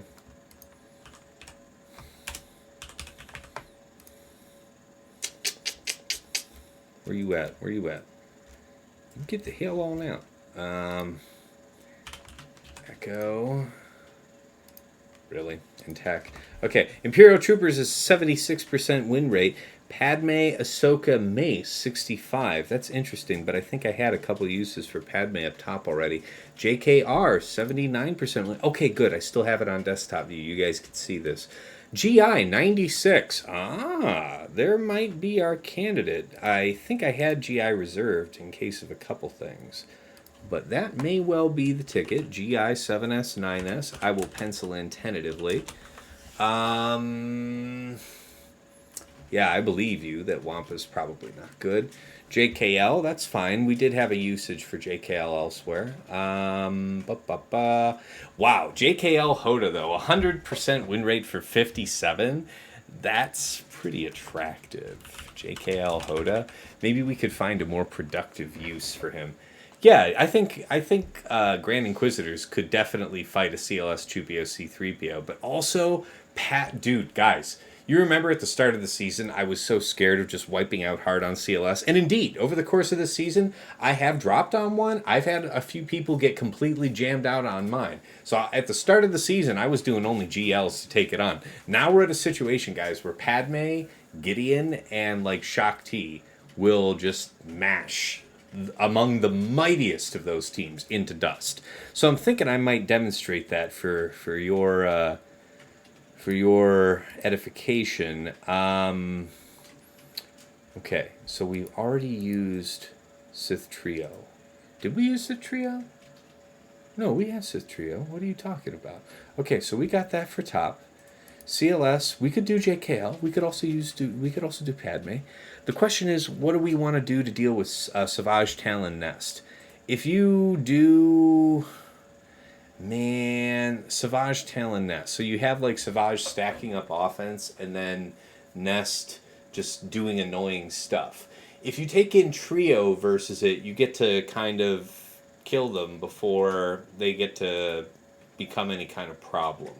If I go in with Padme, Grandmaster, Gideon, odds are it's still going to end pretty quickly, if I had to guess. We'll see. We'll see. Padme, Hux, now only 62% win rate. That's not what's up. That is not popping. That is not cracking. Okay, stuff we don't got. Okay, so yeah, not a lot of this scene, but people are able to beat it with a variety of material. JKR, tell me more about JKR. 70, Grandmaster Bastila. Well, I rather like that. There might be something attractive about that. JKR, Grandmaster Bast, or JK Hoda. JKL Hoda. Alright, now we have to make sure our scheme is looking good. Decepticons, hey Tass, how's the GAC going? Great question, your timing's just fine. We just opened up the back wall, no drops. I'll rattle off the banners here for you real quick. We got a 55, a 58, a 54, another 58, and a 56. So, pretty banging, right? I think we've got all the required material to clear this board because our man has a well-worn pattern and isn't really interested in deviating from it. There's a good number of large GP GAC players in my neck of the woods that aren't really sweating what the outcome is. Like, you can basically buy a vault and be dead nuts even with a just like get your 200 crystals from losing, so participate every round. But then if you also buy a vault, you're breaking even with the guy who wins every match of the season. So there's plenty of players who will just set like a defense for the season and then just run it because, some of them I'm going to win, and that's okay, you know, and I can respect that. That being said, I was able to scout them pretty readily. This is probably the nastiest one for Lord Vader. Let's do another reset. Man, I saw Heinze, I've seen Zareth, I've seen a few people get hoed out by BlueStacks crashes as of late. Ain't gonna get me. Ain't gonna get me. Not if I can try and help it anyway. I'll tell you what here. You know what? We just cleared this wall. I'd like to stretch my legs a sec. We're almost an hour and a half into this. Whole bunch more fun to come, but let me take a couple minutes, stretch my legs, and we'll get right back into the mix. So appreciate everyone being here. My God, we still got we got a whole bunch of people in the house. Thank you all so much for being here, and I'll be back very shortly.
All right, we're coming back. All right. So, let's go ahead and do the ones that we know up front. I want to do Wampa here because this one's a fun one. I really have taken a shine to those crons that have the stacking buffs like this one. This is just nasty, nasty. Now, I feel like this is probably the one I want to use. Right? I think I also have one that's technically better. What do we want? Like crit damage, I guess we would sort. Crit damage? What you got? What you got? What you got for me, dog? Oh, what's this one?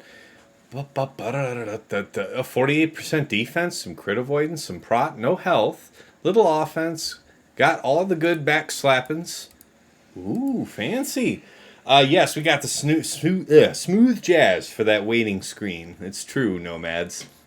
Nomads gifted out yet even more subs to Ack Jets fan, Backspace 101, Batman Actuary. Thank you so much, man. It's another droid cron. This is a 20% turn meter.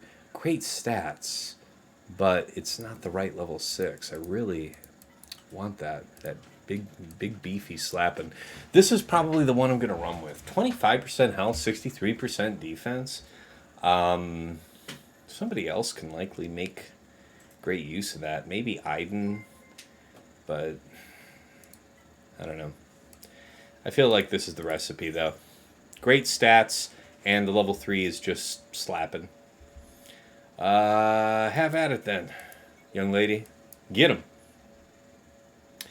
All right, Backspace got his gift sub. Hey, Trev. 1139 gift subs. I know, dude. He's done like 139 in the last hour or something. He already hit 1,000 here on this stream tonight, so this is just the wrath of Nomads. That is the theme tonight. All right, we are going to roar here. Ooh, yeah, that's probably the most dangerous thing. Most important thing's to kill Zam. Yeah, like that. So that all the nice stats that she passes out die with her. And these guys become a lot more, workable. And then tap. And into slap. Hello there. Ow. That's not nice. Anyway. Yeah, so that was, 10 pounds of sugar for a 2-pound job. Nonetheless. 58.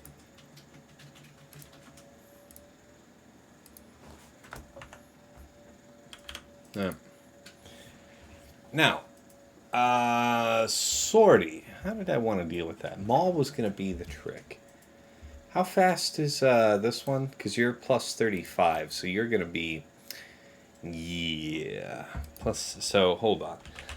Let's do the math. 371 plus 35. 407. Oh, I typed 372. I was like, wait, that doesn't sound right. Yeah, it's 406. So 406. So you figure that my Piet's like 352, so 372, but then he's going to gain 50% turn meter, so still safely out ahead. The problem here is, how do we got to do this? Because, like, if we're going to use Imperial Troopers, if we ever get days on us, we're completely screwed. So we take for granted that if we go all in on Echo and we don't kill Echo, Shaak Ti's going to use middle, and I think that's going to hide Echo. I think it only hides attackers. It does something else for different roles. Crit immunity and taunt for tanks, and then probably speed up and something.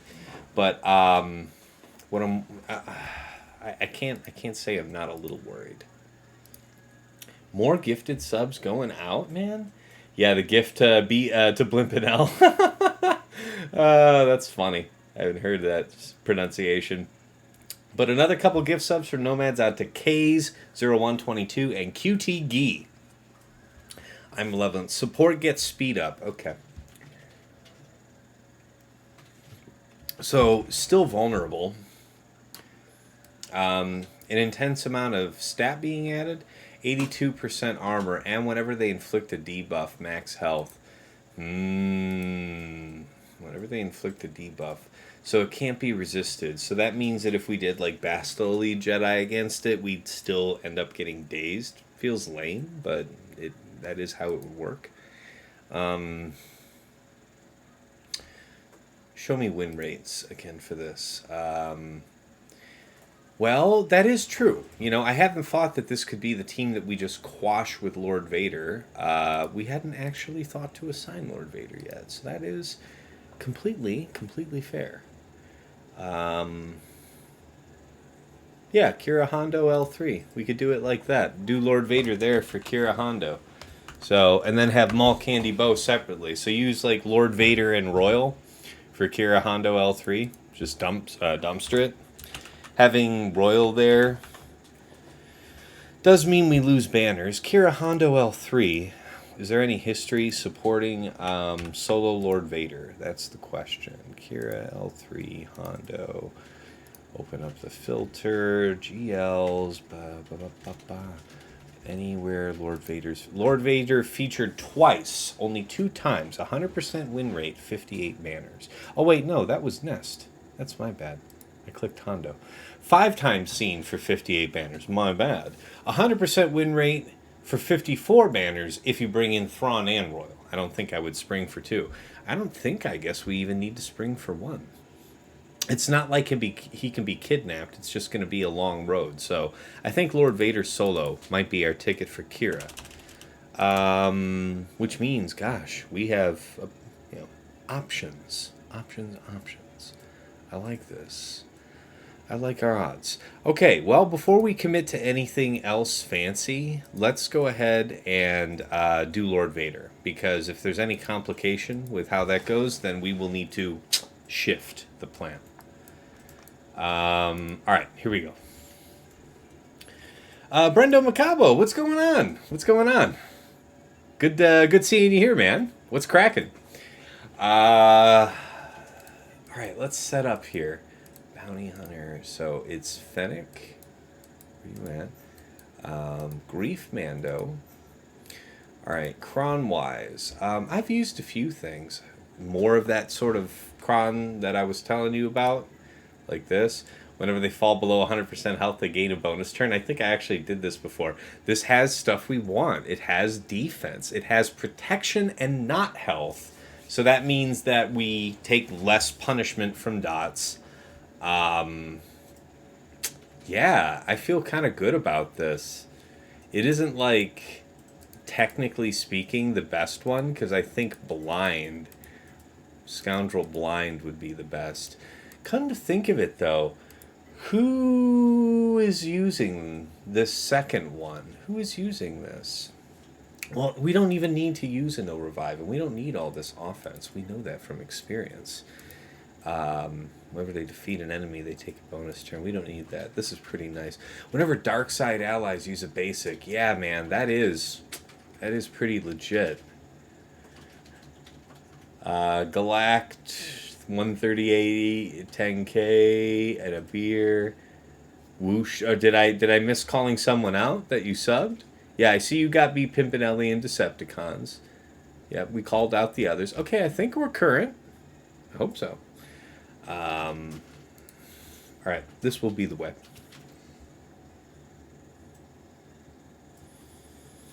Is there anything better? If we took the one that had the extra health and we're taking extra damage from dots, we'd have a lot more offense, raw, but I feel like this brings more to the table. Just as a complete kit from that cron. Let's run it. Hydrate, you bastard! Hydrate!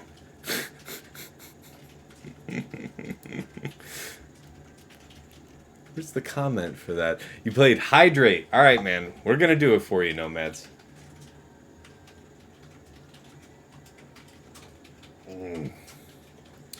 Yeah, there's vodka in that. All right. Fennec, Greef, Mando. All right. Let's not be a drunk sack of shit and win this.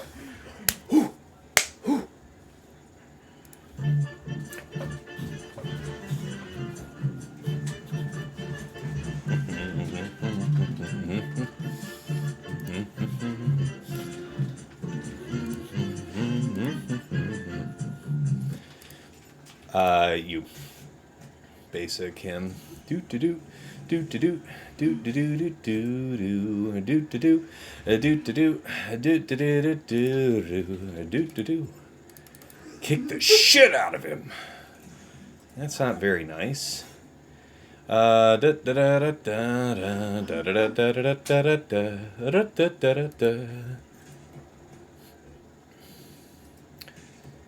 Okay, I feel where you're at. Of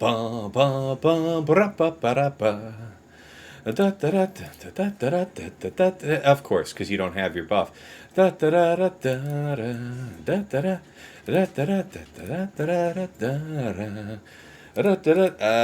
reason to do this mass assist unless it would actually feed him turn meter, get him out ahead. To what end? Not to an end that I care about. We'll save it. Yeah. Okay. That makes no bearing, so I don't feel regret about that. We do the pop, go to Weasel. Okay, that part's all scary, but now we have the Dispel on our side, and back with it.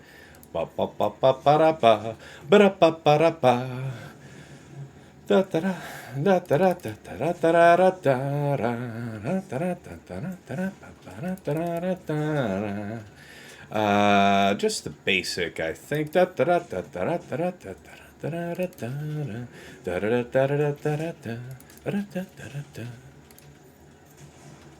And there it is. 55 will do.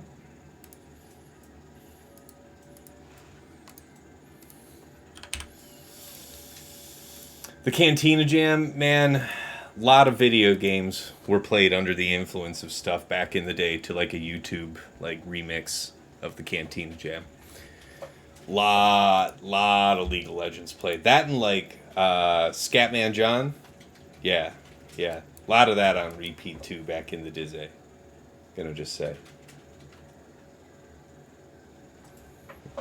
Okay, so that went according to scheme. The song's more fun when you win. Yeah, well, the song's pretty fun regardless, but I'll take your point. Everything's more fun when you win. Doesn't have the ring when you're losing to LV. All right, that's fair. That and Nub Nub Ewok song for you. All right. And I feel it. I feel it. Okay, so yeah, Bad Batch for this one was going to be the recipe. So, the one true rule that I really look for when it comes to using Bad Batch, yes, armor is nice for a lot of the matchups. Armor penetration is really great to boost Hunter's output.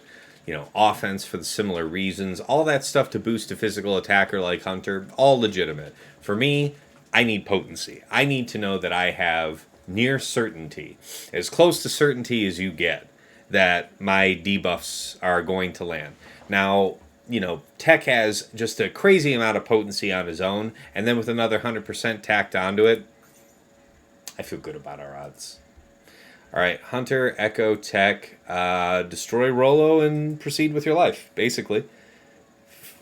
Technically, I think Hana's more of a pain, Sana's more of a pain in the ass, so I think we'll try and delete her first, now that I stop and think about it. I have a Zori Kron, as you see, but I don't actually have like a 7-star Zori. I'm not inclined to really go after. I definitely appreciate all these people that are making really effective use of her on raid teams and stuff. Just not springing for it myself, so that's all. Not saying anything by foregoing that. Let's go.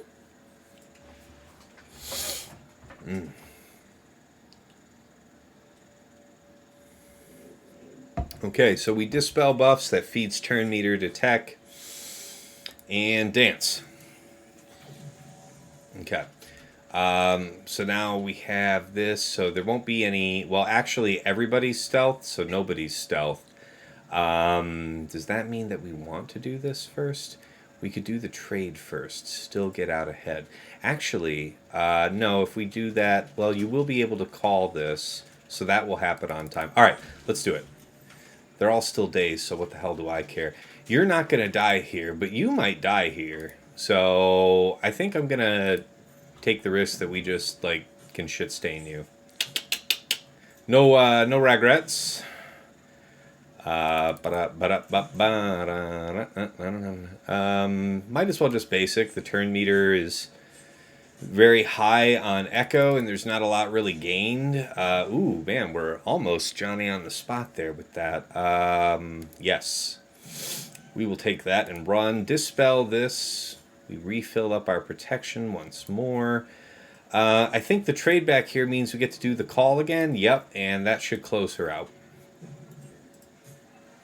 There you go. All right. 57. Making headway. All right.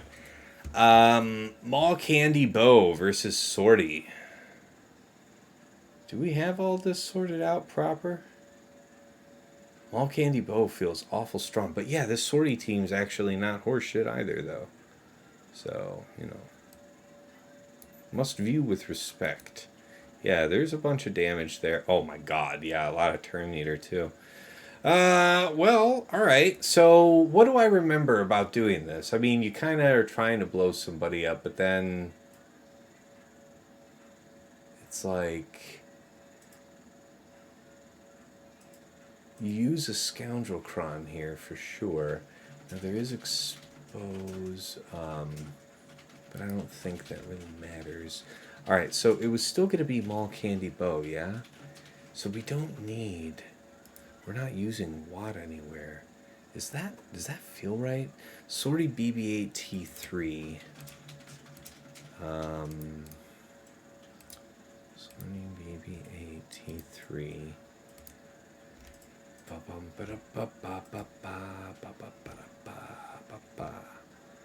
What do we got here? What do we got? What am I trying to do? I'm trying to do Maul. Show me Maul. Show me Maul. A handful of them seen. Maul Candy Bow. 100% for 56. That's my kind of math. That would do. 56s and 57s are welcome. Maul Candy Bow. We go ahead and grab our very finest damage candy cron, yeah? Well, really, the difference is so negligible. I might as well take the extra health. So, yeah, we forego like 1 point something percent. All right. What, 2.8, 2.7%. Yeah, sue me. Got the no revive, got the 20% so that we pop off, and then we should be fairly well protected. Maul Candy Bow. Let's go. Good luck, dude. I will see you later, says Backspace. Are you going to stream, dude? I'll watch you if you're, when I get done, if you're going to be doing that. Okay, you're not supposed to go ahead of me. That's technically cheating. I would much rather you didn't. Hey now, damn it. Okay, so you actually just dispelled my shit. That's very bad, actually, as it turns out. The sweep isn't particularly advantageous. Let's just basic then.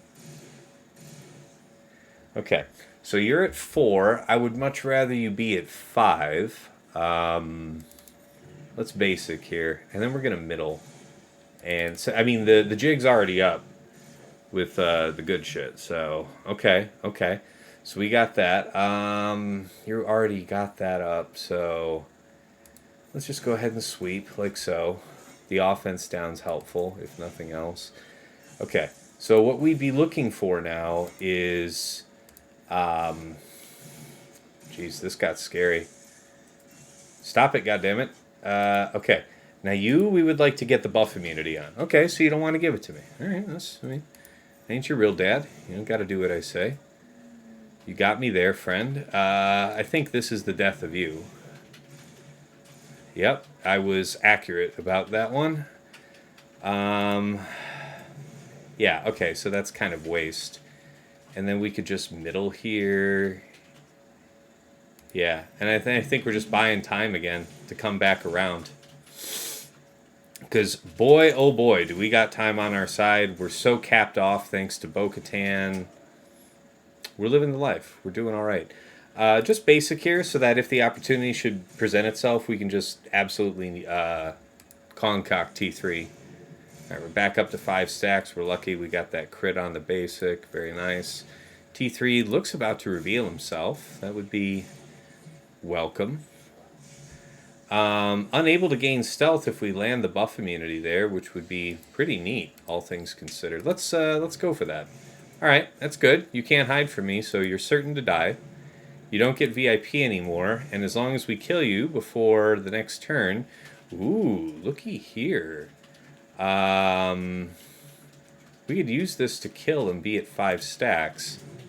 Yeah, let's go ahead and take that. Yeah, let's go ahead and have the offense down if we can get it. Vulnerable. Nope, no such luck. Okay, do this. No. We really want to get that buff immunity, so we have to. I think we have to keep doing push. And then this one. Okay, so we do have the buff immunity there. And then basic. And yeah, 57. Not bad, eh? Note that we did not go first or anything remotely close to that.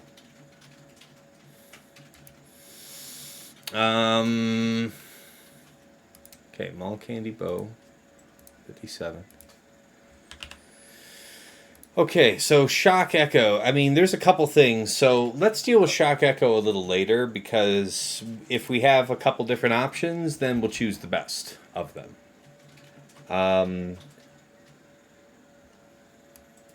Has our opponent made any type of move? Again, I think our opponent's a European, so he's fast asleep right now. What is it? Best guess somewhere around 4 a.m. his time, 4 or 5 a.m.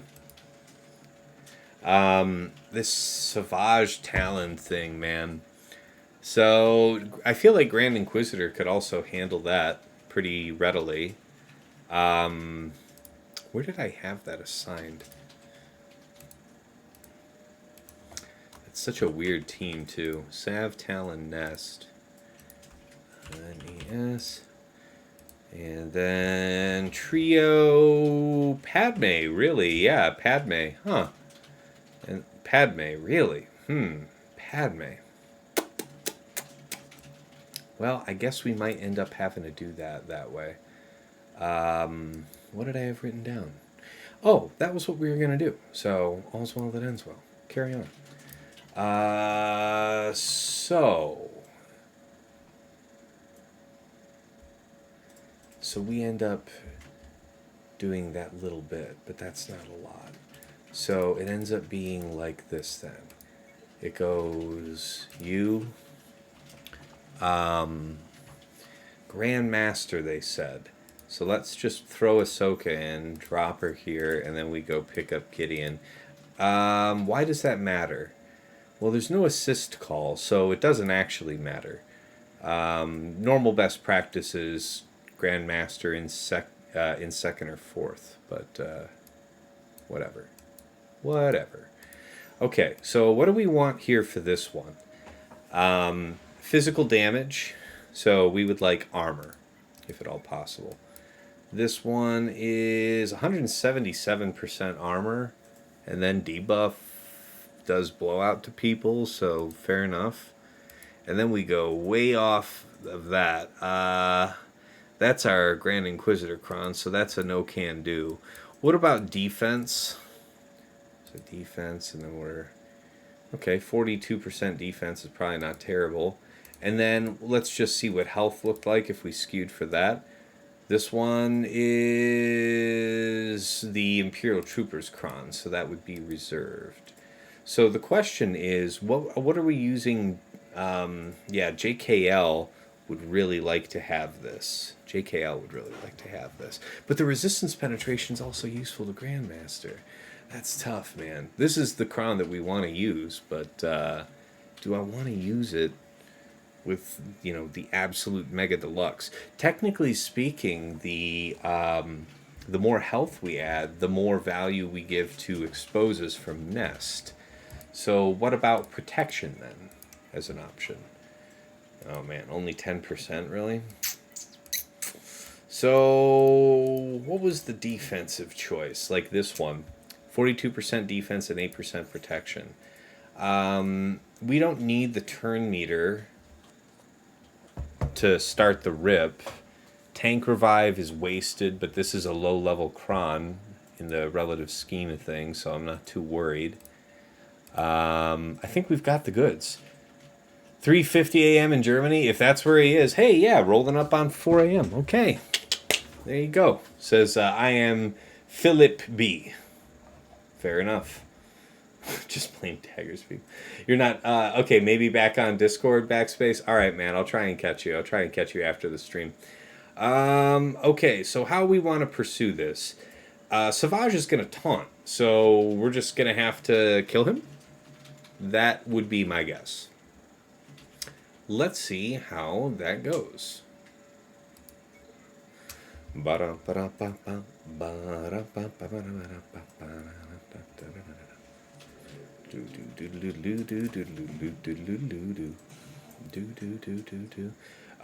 Holy shit. Holy shit.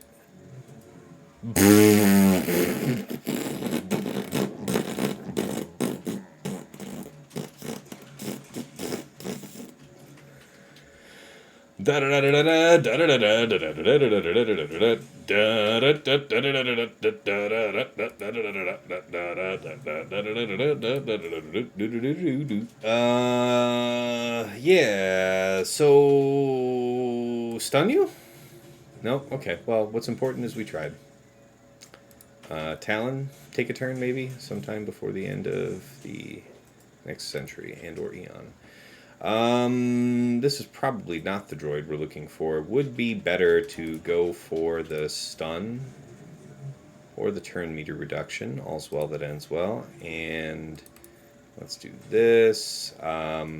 Slap would be probably smart, but it would draw a counter. Let's just do that.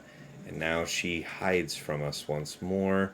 We basic because we must. We're hoping that we can time things well. Man, she is just going to work him if we are not careful. Let's do a slap into... Ooh, this might be nice, but physical damage. Yeah, the courage would be bonus physical damage. Well, armor shred. Armor shred is what it is. Let's just go ahead and do the daze. The daze is hot for Talon at the very least.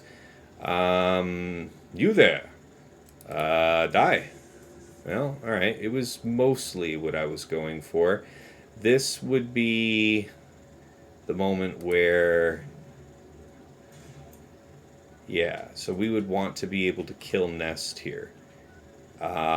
If we do this now, then we have to wait a little longer. Let's save our courage. Oh my god. Okay. Okay. Okay, well, disappointing. Let's go ahead and do this. Still keep our stuff available for this magic moment. God damn it. No, we're not on time with it. You've disappointed me. You've disappointed me. Now we need to work this down real quick without her just completely shit-staining us. Because she's going to counter, and that stuff's going to hurt. Like that, for example. Yeah, we're going to lose our magic here in just a moment. Ooh. Ooh, it's so dangerous. Do we go for it? I mean, the trick would be land the daze and then don't counter. Alright, we're looking at a cleanup scenario here. We're going to see if we can't make this work. Ooh, so here's a little something. Not exactly the droid we're looking for.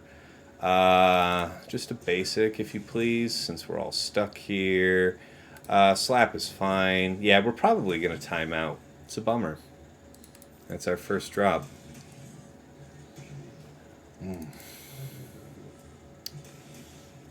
Not good enough. Yeah, I hear you, man. I hear you.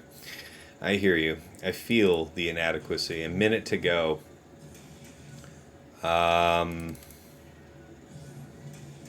Okay. Yeah. Oh, give it. Oh, so close. You do that. Yeah. Yeah, we still need to keep that, though. For a moment like that. Oh, shit. You didn't stun. You were supposed to stun, truthfully. That was what I was going for. And you were just loaded with that tenacity, ain't you, girl? Ain't you, girl? You haven't done the do to me. There's the do, but we're going to resist that. So now we do this. You've got 9 stacks. Plugger. God damn it. Slap. Take a counter. Do this. Man, we were so close. Do we just time it out right there? I guess. We can basic on the last second, on the 1. It's not going to kill, but it's as close to it as we're going to get. 2, 1. Okay. Just remember the Savage one-shot. Yeah, the Savage one-shot was absolutely fabulous, but, you know, sometimes it do be like that. All right, so the guy got what he was paying for with that one, I guess, you know? He wanted to see if he could complicate probably specifically that counter, and worked out. 2+. So what's the comments we put down? 1 drop.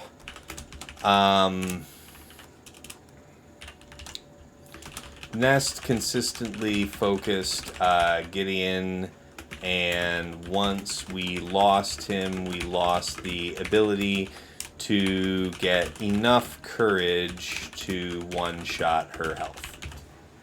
So that's about it. Also, the mistake was made in that if Armor Shred, I think Armor Shred might just increase all damage taken, but on the off chance that it increases only physical, then the courage would have done more damage, I think, with Padme, through Padme, than it would through Grandmaster. I'm pretty sure that is the case. We can knock this out with virtually anything, so we'll come back to that. Maul, Bam, Candy. Yes, we'll do Sith Trio here. Traya, Scion, Nihilus. So we'll be faster than everyone. We would be able to set cooldowns back if we went with a 20% turn meter. So I think we will rock that. What else? Yeah, a tank revive could be helpful here, but 20% is probably really good. Let's talk about health.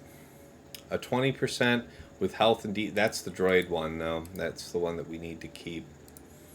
Talk to me. 20%. These are good stats. This is probably the droid we're looking for.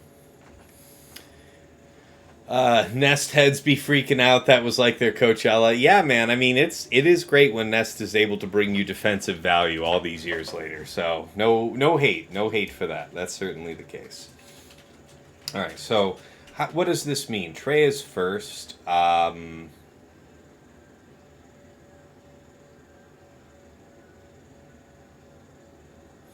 If Traya is first, so what? Is it advantageous for Traya to be first? No, probably not. Probably strictly better to go with the tank revive.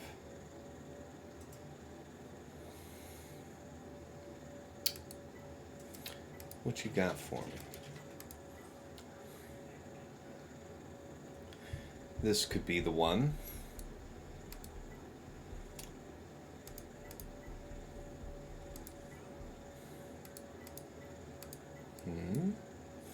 Oh yeah, the offense and crit damage. Yeah, but it isn't... I'd prefer a defensive skew. Yeah, all this is kind of crap, so basically it's like you. That's okay, you're not the one that's designated for troopers. That is a different cron. So this is probably alright. It does mean that we don't intercept the wig out. I was trying to think, the 20% would allow us to get Traya ahead out first. I have her modded slimmest, because I find it's often very helpful. But in this case, I wonder if it doesn't put me in a worse position. Well, it depends who's taunting. The largest life total would be taunting. So let's check and see how that's set up right now. So you've got 168, something like that. 168, thereabouts, compared to 140 something. Okay, so actually Bam is going to be going first, and that's important. That's actually strategically valuable for us to go in with this one, with the 20%. Because now we can do isolate on Bam, stop his special, which doesn't trigger Maul's frenzy. So that means that Candy does the first special on their team, only doing Maul's first move. So, like, that feels like it's worthwhile. Traya, Nihilus, Scion, and go. I hope that's right. I hope I don't regret not having the tank revive. Okay, so isolate works as scheduled. Now dance. Okay, so wow. We would be able to Stone Age all their stuff right now.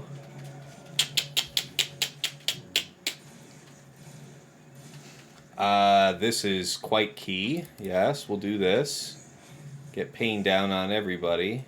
Now Maul's going to take issue with that, but not before it's too late. So note here, why isn't Canderous getting taunt? Because he has less current life than Bam, but Bam's isolated, so he can't have taunt.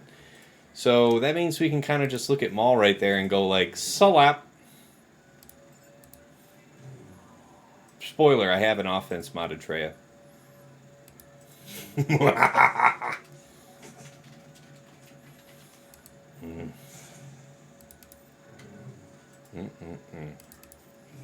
She's a mean dog.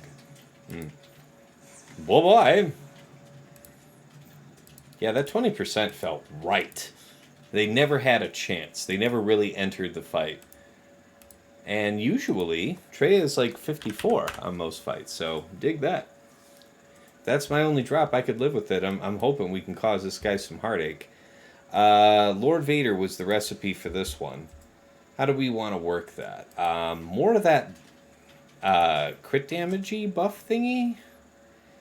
Qira is going to dispel that, so there is that.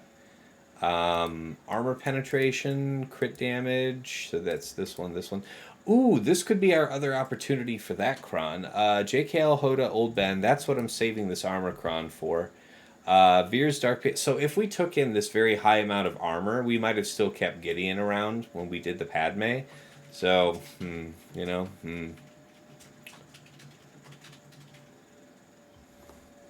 That's completely fair.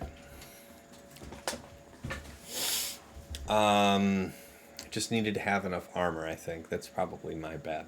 Damn.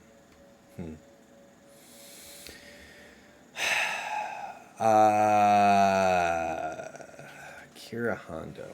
So, yeah, it was about... Alright, so Grand Inquisitor has his own crown, so we don't need to worry about that. JKR doesn't really need that kind of offense. I'm not really depending on that to get the job done. JKR... JKL Hoda could be its own team there. Veer's Dark Piet. So what goes against CLS Chewpio C3PO? Iden has not been 100% dependable, but you know what has been super dependable for me is JKL. So I think that's what I'll do there. JKL could use that offense, but that armor would be the best defense for all of the CLS shenanigans. I think we're good to use this here. So we're just going to hit like an absolute monster. Time on our side. Veer's Dark Piet still rocking it. GI's all set. I think everybody's provided for. So let's eat. Is there another way to mod Traya with her Omicron? Oh yeah, man. There's a lot of different ways to mod her. So because she gains, max health and max offense and like 40% crit damage and stuff in Grand Arena, you can see why modding for those gives you more value for that. So mine is modded for offense and health with, I want to say, an offense triangle, something like that. Because as a special damage dealer, she has a naturally very low chance to critically strike. So instead of trying to critically strike, just hit big. Go with like offense. So feeding into, and plus she has that 40% crit damage anyway. So if you do get a lucky crit, hey, it's going to be really extra nice. But that just means you don't have to like specialize a whole bunch of crit chance into your modding. But you could also go like speed health. Speed defense, you could do all defense, you could do all health. It all depends on what you really want her to do. If you're really wanting her to make sure that she can survive anything, maybe go with a blend of defense and health so that if she ends up getting focused, she's that much more likely to survive. I went with that offense setup for exactly the reason you saw. At the appointed moment when Maul was vulnerable, and he would have been vulnerable turns later too, that's fair. But right at that moment, I had the choice to either try and one-shot him with Traya or just wait for Nihilus's, execute to come around. And in the end, just hitting him with middle was absolutely more than enough to just, completely knock him right out. So that, put us in a position earlier in the fight to start thinking about whether or not there were any moves we could make to try and, protect banners and finish out, like maybe restore and finish up the protection on Scion, stuff like that. Finishing off the other targets earlier lets you have those options. And yeah, that was it. So hopefully that helps. You mod yours for health. Is there any other way to mod Traya with her only? You could probably try for straight health and they'd win. Yeah, straight health and speed. Yeah, I believe it. There's probably a bunch of good ways.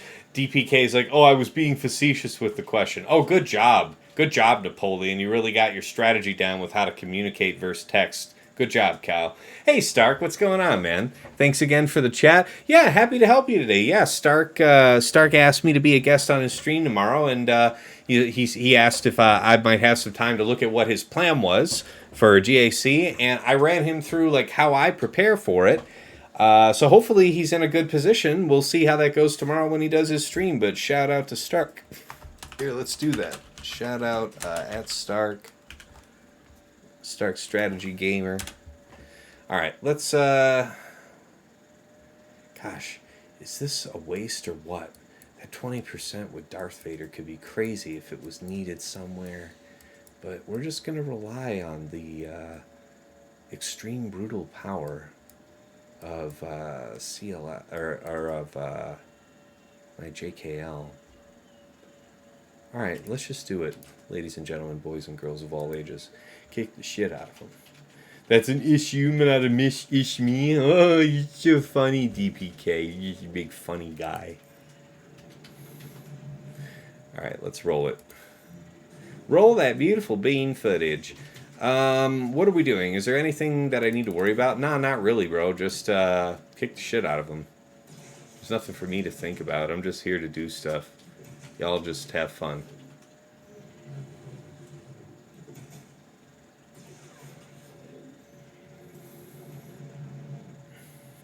You're fucking hilarious. Who's hilarious? How long you been fucking him? Because I know you're not trying to say you're, a humorous fellow. Hey, you're not allowed to ability block me. You can't do that. Shoot her. Or something. Okay. Going for the kidnap, part 3. Alright, there's some more dots. People just gonna get riggedy wrecked. What? Oh.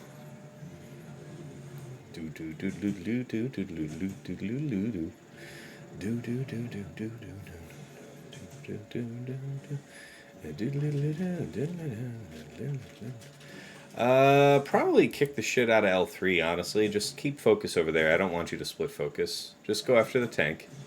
It's going to be painful. It's going to be like that. Just let it run.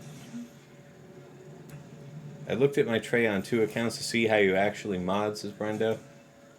Yeah, no kidding, Brendo. That joke comment from DPK did get us all thinking. But that's our DPK. Good old double penetration, Cal. Never lets you down. Man, that was actually a pretty brawny hit there. Well, I sure would appreciate if you would just die. Please, just kill this young one. Doink. Alright. Now it's just the 2 of you. You can make it if you try. Just the 2 of us. We can make it if we try. God damn it. Stop with that shit. He hits so hard. I appreciate you hitting, man. Okay, when I was about to talk some shit, but then I was actually incorrect about my shit talk. There was going to be some manner of regret. Oh my god, please do not end my whole career while I am out here talking mad shit and trying not to get destroyed. Woo! A very special episode. Alright, are you going to actually kill this guy, or are we going to have some kind of problem? Okay, it looks like you're actually starting to make some headway here. You're giving me a heart attack, though. I got to be honest with you. Thankfully, your stacks are super high, so ultimate will come back pretty quick. Still got 2 minutes. It feels like we've been here a while. I have no regrets about putting it on auto and making sure that we burn down L3 expeditiously after Qira just keeled over. Come on, get it done now. Damn it. Okay. All of this is very good. And ta-da, 59. The devil himself couldn't have done better.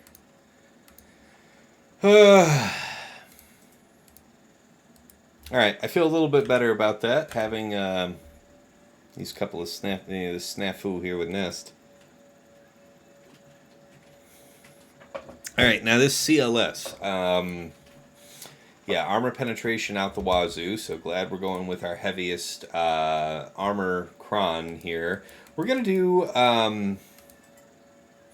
Jedi. JKR is employed how? It doesn't look like he's assigned right now, which is okay.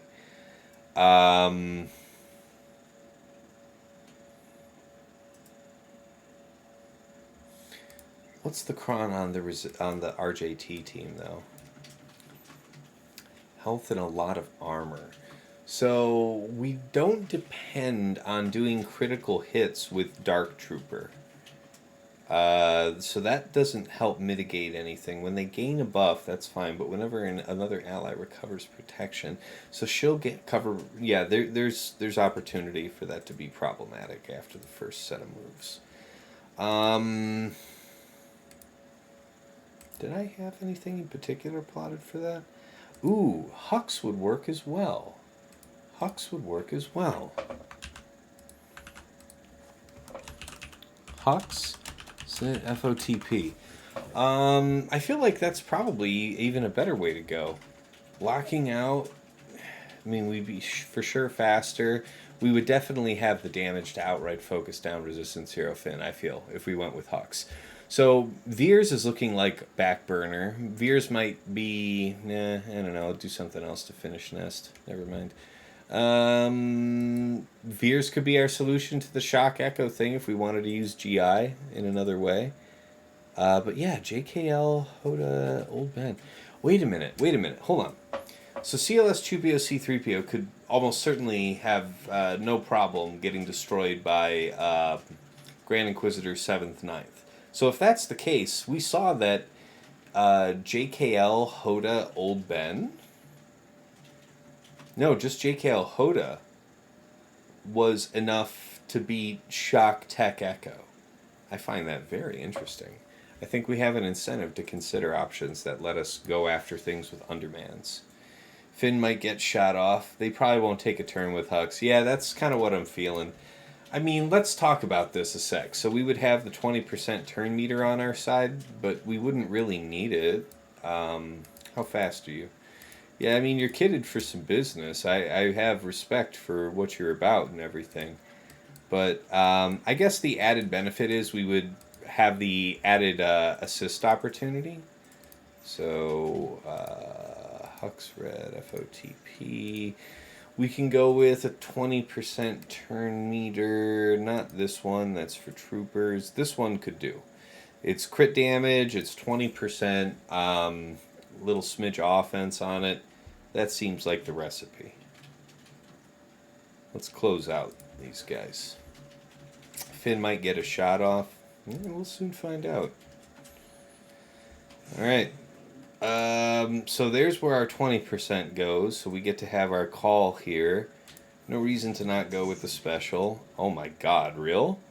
Well, we certainly would want to kill you. Just a basic would do. Seems a waste to even do the mass assist, right? Yeah, I mean, tough to regret that decision tree. Okay, well, anyway, you're not going to do anything that matters. Let's just go ahead and finish you with this. Okay, well, I guess we don't get to have absolutely perfect stuff right now, but you're like that. You're like this. Let's just basic, call and assist. You're like this. Let's reset you so that you could go like so and advantage us once more. Counter into basic into assist call. Into, okay. So the restoring protection, I think the basic's probably the best thing. Yep. 57.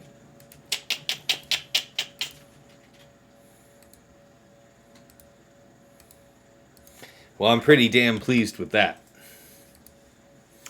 Okay, let me check my theory about CLS Chewpio. Like I said, I have had great success with JKL, but I wonder... Chewpio C3PO. Tell me about Grand Inquisitor. Nobody's doing it? Oh, I find that difficult to believe.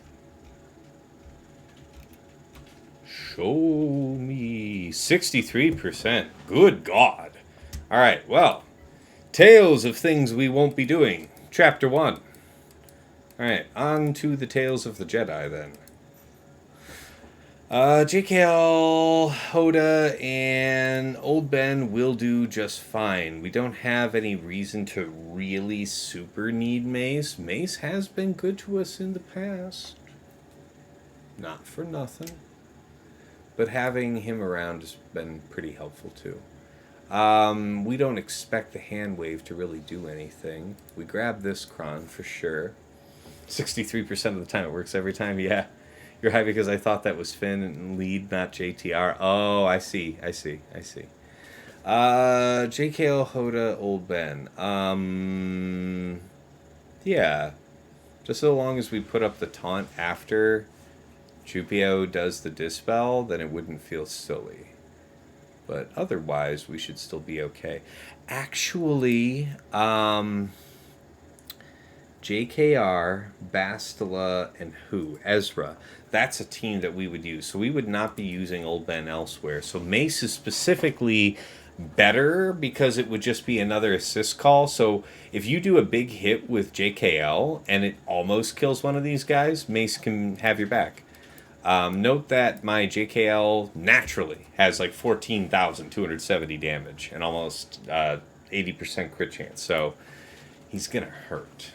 And having Mace being able to call him is likewise painful. All right, let's get to stepping.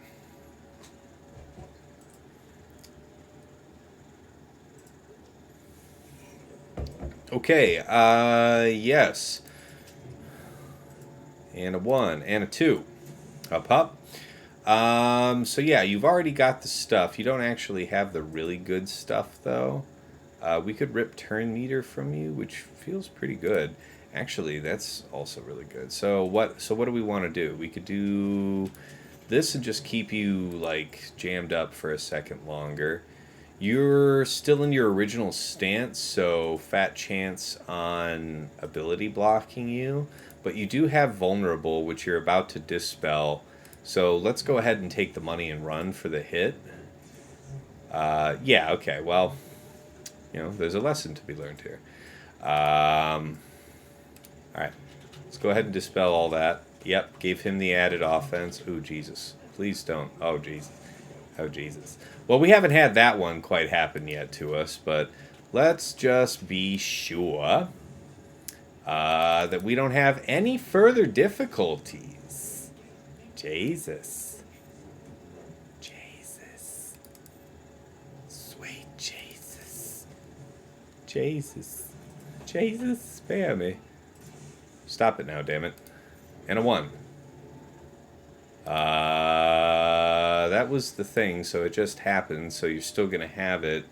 And this would be a call that could give us a little bit more prot for you, give us a banner, which leads into this. So you're still going to be ahead, so we do the banner move. No, it's not going to give it to us. Go for the stun into the this. Oh, yeah.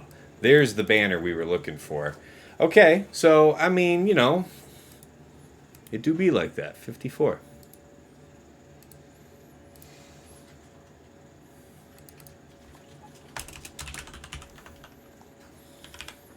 That's like our lowest non-drop yet, so not bad for me.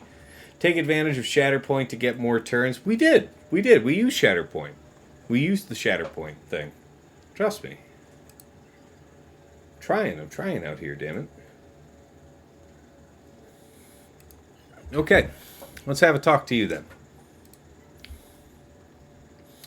Inquisitorius. GI, 7S, 9S. Let's get you done. 1 and a 2. God, it's so perfect, isn't it? We're going to have Imperial Troopers left over. Unused. That is fabulous. Okay. Let's go. Gotta use his Mace's third ability to give the turn. I didn't want to do the assist call there, though. I didn't want to do the assist call on Chewpio. What I really should have done was save the assist call until we got Master's training on JKL. That's really the right answer. So if we do that to you, then you're going to do that shit. A Jedi would be useful to do this to. 2. Okay. So now you do this, which we get to dispel with his next move, yeah? So you're still locked down and everything, and that's all well and good, but now all this shit'll go bye-bye. We have some level of chance to land days, because I do have a good bit of added potency.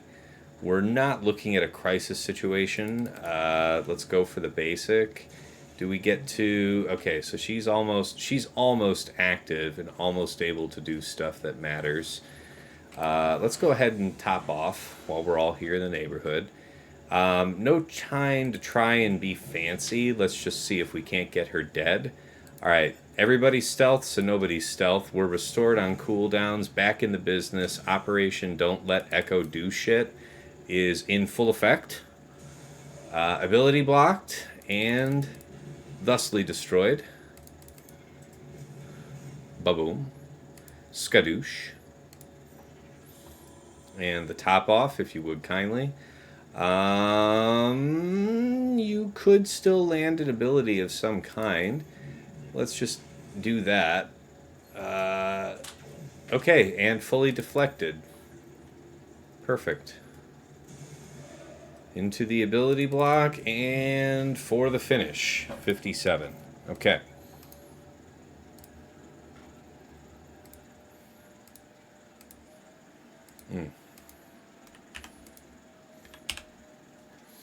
Alright, very good then. So we have JKR to finish off the lone nest. That will make short work. What a shame it is. On this entire squad wall against a mighty opponent with a ton of options for Datacrons, Omicrons, you know, good strong stuff. And here we are. Our one drop on squads was to the humble nest. Let that be a lesson to us all. So here's the thing. You don't really have any kind of fancy shit going on. I think it is JKR's leadership, however, that allows us to reduce the enemy target's max health. Yeah, so that's why we need to actually have... yeah, we're gonna need stuff. So, how would we like to pursue this exactly? We could use Shock T. Ooh, we had a bleep. I missed the bleep. What did I miss? Nomad's gifted a sub to DPK28. Oh, Nomad's at it again, eh? Did I correctly identify that? Yep, that did just happen. Nice. Okay, so, yeah. Against the lone one.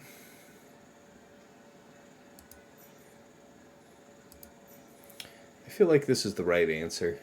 This is a 360 Shock T, like, get it out for the business.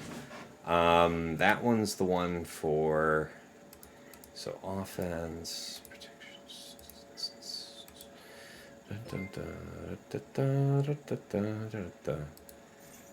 Nomads, another gifted sub out to Mole Pills, man, just hulking down. Alright, we're trying to get as close to perfect as we can, so let's just be righteous about this. We really want to have JKR lead. Otherwise, I'd go with Bass to the lead for the sake of the shield.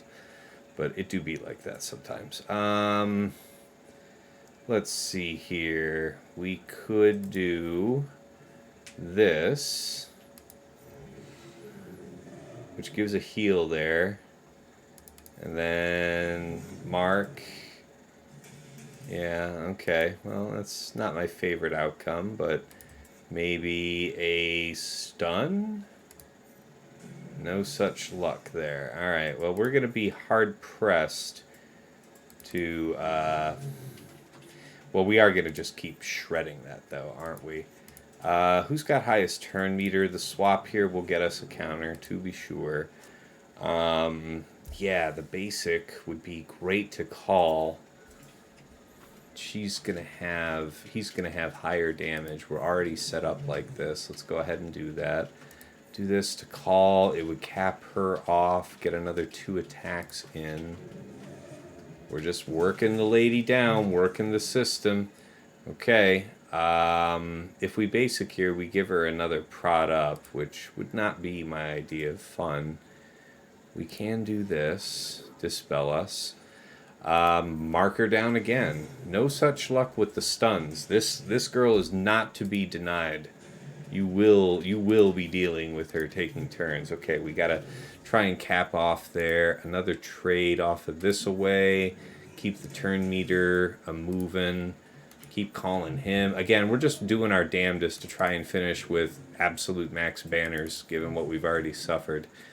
Okay. Yeah, this is tough. Alright. Yeah, man. We're hard pressed to make the banners back. Let's try it. Okay. Ooh, we're so close. What is it that we want to do? We would want to get it around. I mean, at the very least, get the damn thing off her. Who's got the thing? Okay, so it's the trade over to here. Shit, that wasn't what we actually intended. Okay, that's there. If we basic, this is probably a kill. What we'd want to do is get it back over. But I think it's a kill. Let's just mark and do it up. Did it? 35?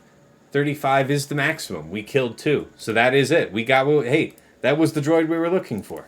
Total of 37. Okay. JKR, Bastila, Shock. Okay. So a 16-18 with a drop. I ain't mad at it. Nest really does suck, yeah. Nest really does suck. You ain't lying. You ain't lying. All right, let's talk about it. Executor, yeah, my man basically is doing something that I have a great deal of respect for. Negotiator and Executor, Negotiator, and then Malevolence. So yeah, that can be dicey depending on how we want to handle that. Okay, so how do we want to handle that precisely? How you looking? How you doing? All right. So that's meant to impede Negotiator. We could still try to Finalizer this, but that shit could go way nasty like on us. Couldn't it now? Malevolence with Hyena Sunfax Spy up front. What does that look like? What does that look like? Malevolence with Hyena, Sunfac, and Spy. Just so. Profundity counters it. Yep. We could use Profundity. It would mean trying Finalizer against Executor, knowing that we would have Hondo to clean it up if necessary. So we would be taking an awful risk there, Vader. You know? Alternatively, 85% win rate with an Empire fleet. Talk to me, Goose. 100% win rate with certain compositions. Okay, a path opens before us.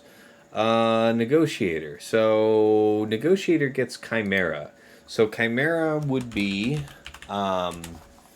you would want Vader, TIE Bomber, and Gauntlet up front. Vader, TIE Bomber, and Gauntlet. Ooh, we just got some biddies. Start Strategy Gamer just gave out a sub to Last Human, and then 50 biddies besides. Thank you so much, man. Appreciate it. We gotta put the hat back on. I'm not roasting to death for the moment. So, yeah, there it is. Like Palpatine. Oh, dude, that's probably what we're gonna end up doing. Oh, but then you end up needing those ships. I don't know. So let's talk about it. If we do the split of having 2 Empire fleets out here, I know I've already done that this season. So it was some kind of scythe shit for this. But then if you need TIE Bomber, you don't have it. You bring along TIE Fighter. That's what we did. Then you have Sith Fighter to... you have Palps up front to punish the assists. Then what do? You're bringing in... On your first turn, who? You would be bringing in Gauntlet or Interceptor. Okay? Contrast that with Chimera. We know we need Interceptor, so it can't be Interceptor that comes in first. Interceptor helps us go after Gauntlet. Fair enough. That's fine. So if we were going to do Chimera, what's the minimum that we need? We want Vader so that we're Johnny on the spot to bring in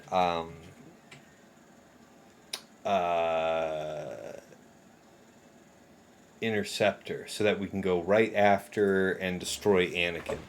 So at the very least, let's map this out.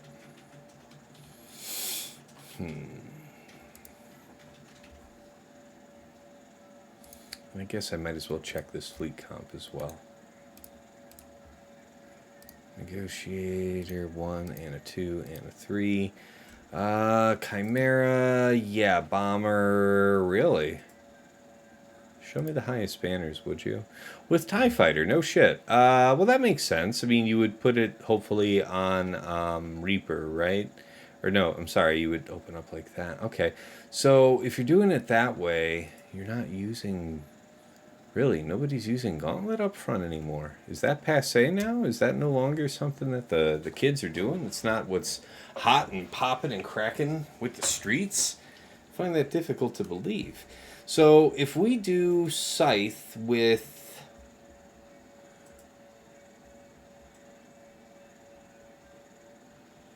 Scythe...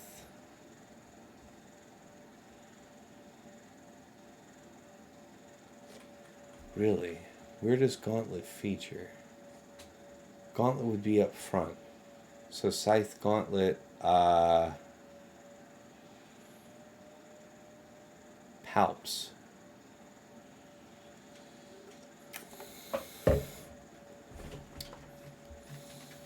Or TIE Defender up front, now that I think about it. TIE Defender...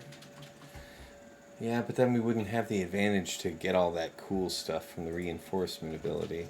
Let's take off the filter and open this up here. Let's put this on for you guys. So scene counts and all. So a lot of TIE Fighter action here. That's kind of what I'm hoping to avoid. I'd like to keep TIE Fighter with Executrix. I like that quite a bit. 95.8% win rate with just that. That's my kind of counter. I think that's the one we're going to do. Let's queue up for that. That way we still get to keep Profundity for Executor, and then we have this viable Reaper thing, and then we have a 2-shot for that. I'd rather have to 2-shot that if I had to than to take another stab at Executor, because that could turn pretty sideways on you, boy. Alright. Chimera. Let's get set up. We would do... And that was Reaper that I just saw, right? Not Reaper, Gauntlet. Yeah. Alright. We're going to do it like that then. So Imperial TIE Bomber, Gauntlet, Vader. Then we take this one and this one. Do we take this one? So here's the thing. Palpatine can be important for maintaining your fleet. But if we don't have that, then that means that we're going in pretty damn undermanned. Is there someone else that we might bring instead of Palps to provide some type of relief or healing in the final hour? Who might otherwise help? But the humble Jedi. Why split Empire? That's exactly what I use. Why split Empire? Because basically, for his Executor triple attacker, I have two options. I can either Profundity it and be highly reliable to get it done, or we do Finalizer and we take the risk that if we end up getting unlucky dodged or we don't do enough damage to kill IG-88 ship before Executor does the mass assist, then it's all but certain to be a 2-shot. So the question is, what kind of spread can I do with my fleets to maximize my chance at a 1-shot? I want to maintain Profundity for Executor, okay? So then for Negotiator, I hear Finalizer can work. I don't have recent experience doing that. I can check that, but I'm worried about how it would go. Show me Finalizer. Because I think I tried it some weeks ago, and boy, did it not work out. I think I tried it last 5 season once, and boy, did it not work out at all. At all.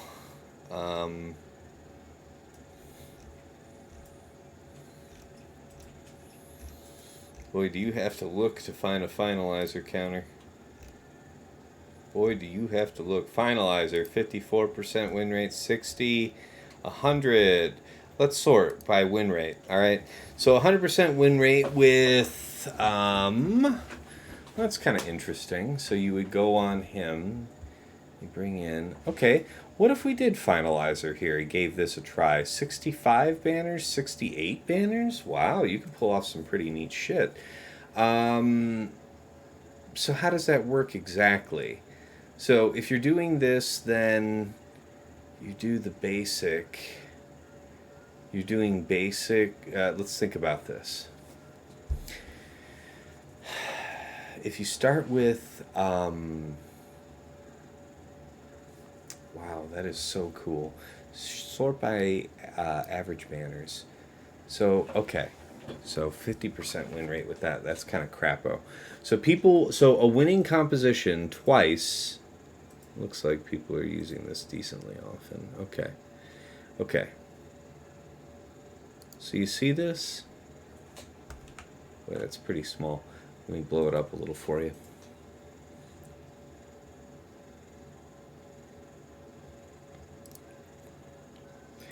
Do I dare? Do I dare give it a go? Because then we would have the optimal Empire fleet to go after Malevolence. Do I dare? I might just damn well dare. So what was that? What was that we saw?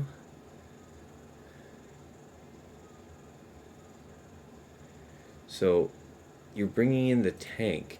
You must be bringing in the tank second, because you'd probably want to be... How do you play this? They end up calling reinforcement first, so then plow? I think that's how that would have to work. So what's the game plan? You would do hunted onto Anakin into basic. That would stun him. So that's good. You'd have that going for you. Then you would have Y-Wing do a sweep. You'd have Rex do something. Something would happen. You have Mass Assist go out. We'd end up getting dazed. No, Mass Assist wouldn't go out. It would be unending loyalty, because we would have definitely forced that from Anakin. So then they do another couple turns. Anakin gets to do a basic in there somewhere. They bring out a reinforcement first, or we bring out a reinforcement. Who would have gone first? So it's like you do the basic call. I don't know, man. I get the feeling, though, it has to be played just so. Let's try it. Here's the problem, though. If we drop it for any reason, we'd be in some kind of trouble. It feels like a 2-shot risk. Yeah, you would love it if it would be safe. I think safe is probably a stretch, because it depends on the RNG that gets involved. I think for sure we're going to do Profundity. So let's go ahead and do the one fight that we know we're going to do this way. We have a couple different ways to deal with a Negotiator. So, okay, we'll grab 1 and 2 and 3, 4, 5, 6, and roll, I think.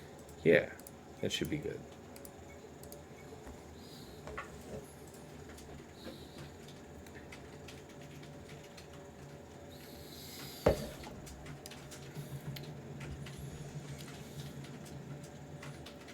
Alright. We do want to target IG-88, call the Mass Assist, targeting Millennium Falcon. Hopefully we get a big burst of damage there. And wow, even before we get to do the next move, we already get to do this. So this could be a really potentially devastating opener depending on what all happens. We've already got that. Let's go ahead and wiggle just to make sure that nothing goes after. This will get dispelled later, but at least he's untargetable. We do anticipate losing Y-Wing unless they choose to split focus and do that. Rare outcome, but, you know, a welcome one. A welcome one. Let's do the heal move here. I usually wait to do this until slightly later in the fight, but not today. Not today. Phantom 2 will play for momentum. We do have protection strip, so we're hoping for a crit and an assist. No such luck. Basic. We don't get dodged. We'll take it. Houndstooth enters the fray. Okay, and immediately that gets dispelled by Millennium Falcon. Thank you kindly. We'll do a basic. Hopefully we get an assist call. Yeah, we still need that gone. Okay, there we go. No more breach, and we get rid of the taunt.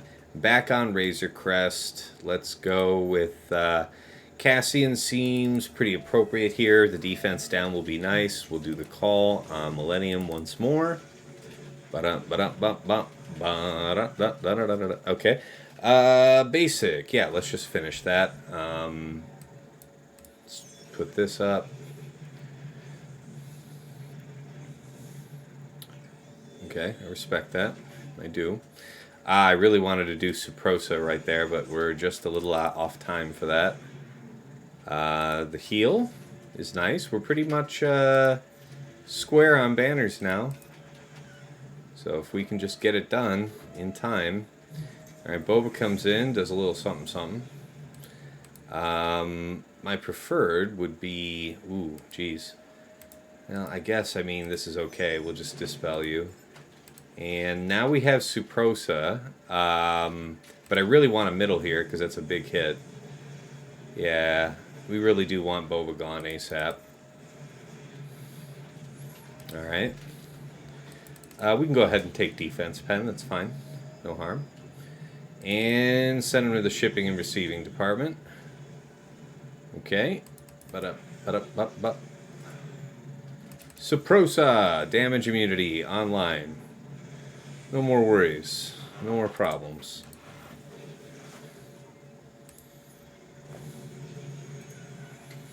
There we go. Rethink Remix, killing Piet with Profundity first is the safest best move. Well, definitely, yeah. I mean, you want to know that that works, because if for any reason it doesn't work, you would want to know that up front.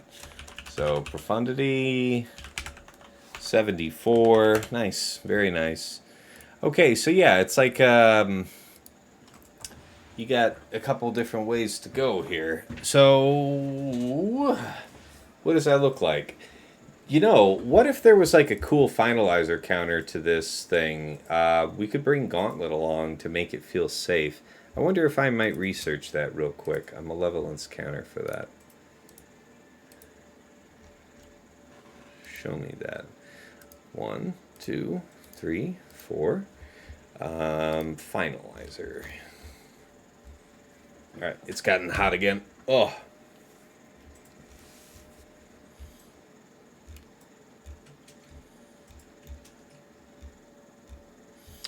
Finalizer sounds like a bad idea, if I'm being honest with you. I just want to see if there's a bold soul out there. See? Somebody did it. Somebody had the courage and they won for 64 banners, the bastards. Are you seeing this? Look at this. Look at this.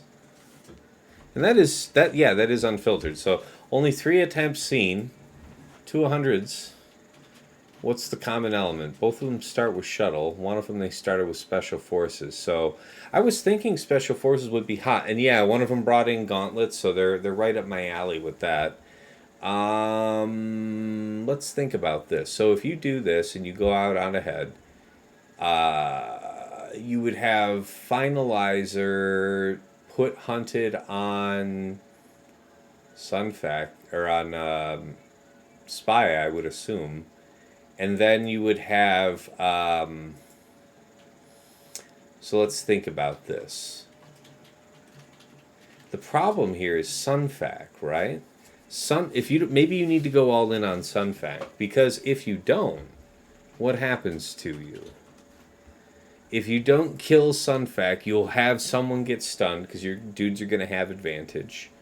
So, and then you'll get another assisting character when you get your backbone out. So what does that mean? If you lead with the tank, then you're less vulnerable.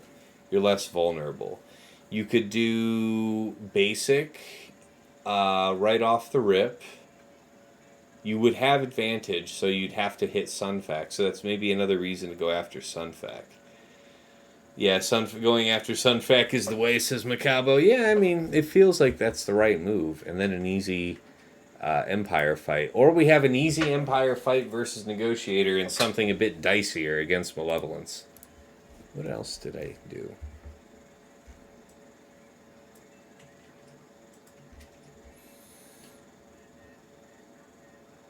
We did a Finalizer against a Negotiator, and that didn't work out, and then we cleaned it up with Chimera.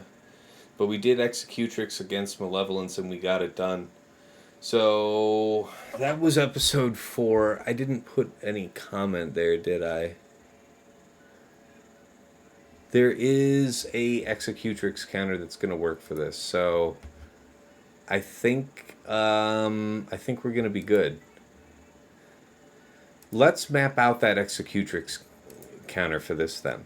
Do that right now, and we are gonna do the split because I did it before, and I was unsuccessful doing Finalizer in another split before, so I don't think I want to try it right here. Let's check our research. Where was that? Malevolence. We'll close that one. We don't need that one. Scene count is fine. Talk to me about banners, Goose. Yeah, we done some jank shit like this one before. It looks like Interceptor is pretty key to this. That's unfortunate. That's really not what I'm going for right now. Yup, I do see that. Wow, that's pretty hot. There's somebody doing it without. So, all the really reliable counters are using Interceptor, which makes sense, right? It would allow you to immediately target Spy. That's what I'm hoping to avoid, is using that there, because we really want that for cheesing down the fucking Negotiator. And the Negotiator was where? Oh, did I already close you inadvertently? No. All I have to do is uncheck Finalizer. Where's my Chimera, man? Give me Chimera.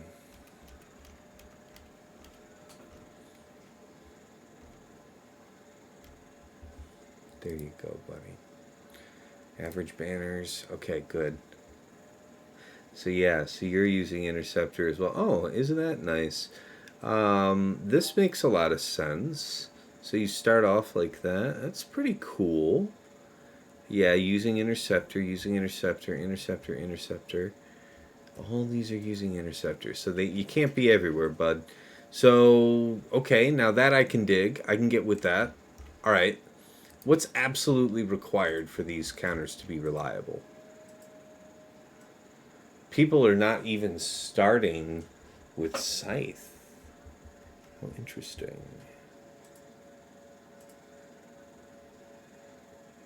Scythe, Tie, and Palps, huh?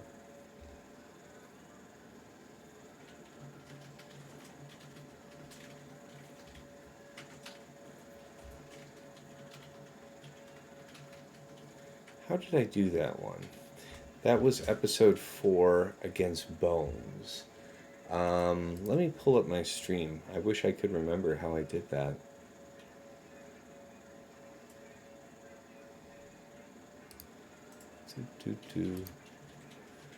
Bones. Open this. Hopping onto my other foot. Let's see, close that volume. Friendly first Executor. Executrix versus Malevolence. Alright, so we started with Scythe, Tie. Show me that preloading screen.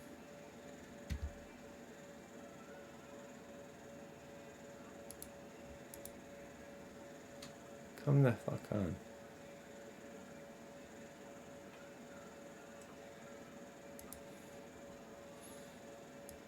Bro, you're starting to piss me off.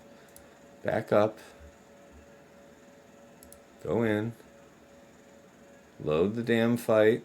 Load what you're gonna do. Son of a bitch. Okay. Yeah, it is just like that. Okay. So we took Scythe, Emperor Shuttle, TIE Fighter. See, it's good that I remembered that I did this, so I didn't have to remember the comp. Defender, yeah. And then we took B-28. Okay, this feels righteous. And then Sith. We took, okay, alright, I can feel this. Go, show me. Show me the way. Oh, this is somebody who did actually standard malevolence, so this is different. This is with spy up front. What does that mean? That means that we would potentially want Gauntlet here a lot. Okay. Well, okay, so we would have played this comp specifically for that. We all went in on him. Yep, we all went in on Sunfac. And just kind of play it out. Okay. Yeah, you don't need to have Interceptor here because of that reason. Okay, that's fine. Interceptor you would kind of want. That is also very fair. Ooh, Gauntlet up front might be good because then we could try to go for buff immunity.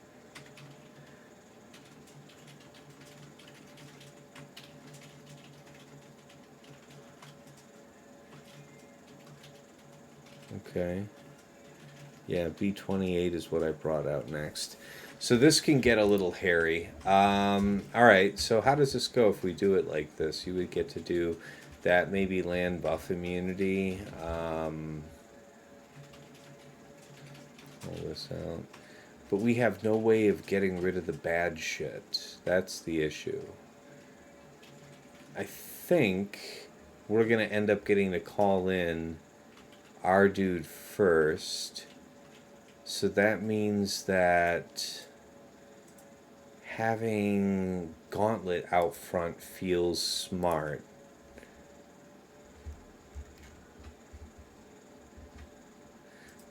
Gauntlet. I don't want to do it that way. Like that.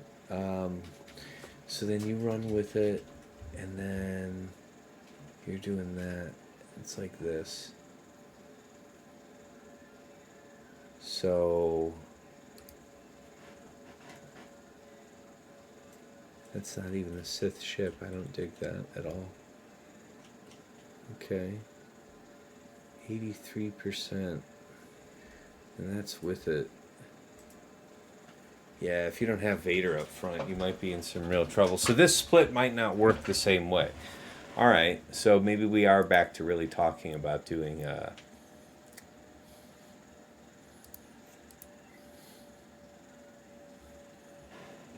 this.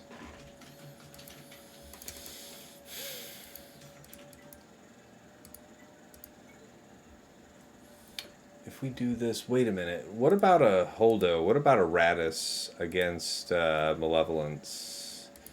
There might be a third path.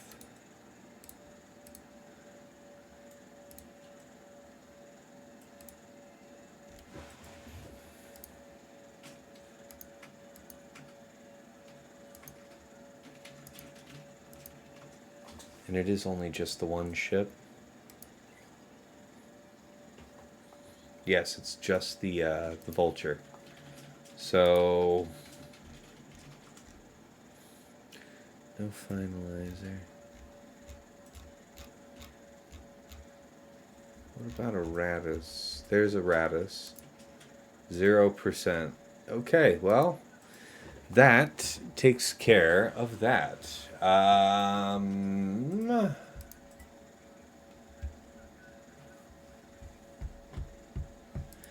can't take the risk of any other drops. I have to give this guy maximum pressure. So it's going to be 1. You're going to want that. You're going to want... People are going to get dispelled, but you're only going to be able to hit one target. and the weakest target's the target you're going to hit. So I think that we do this. What did the counter guide show? Malevolence, Negotiator.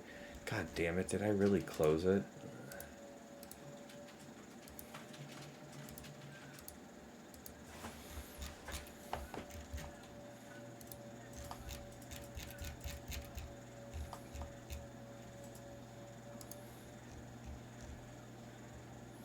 There it is. Average banners. Okay. So yeah, the shuttle up front. 68, 68. Scene count, 11 with the shuttle up front. Oh, no, it's the shuttle and that. But this is only 54% win rate. These are not good. Okay, back to win percent then. Or, yeah, win percent. So, okay, for 60-something-ish banners, average banners, 70. So it's like that for absolute best, but shit win rate. So we do this, and that's 68. So 67 if you bring the extra ship. So, okay, so Special Forces, Shuttle, you.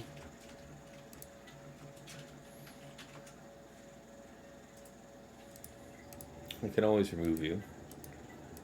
And you.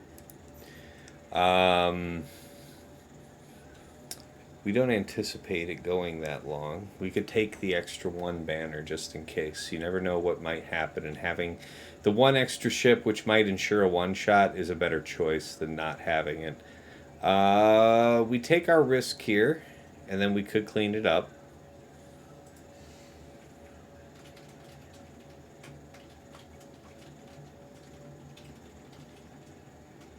The alternative of trying to do the same with Malevolence is bad.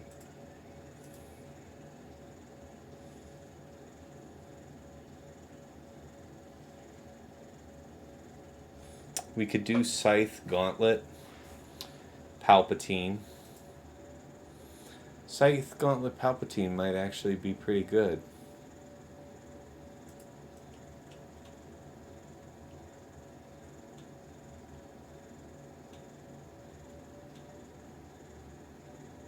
Might be even better to bring in Palpatine later, though. Or, Gauntlet later.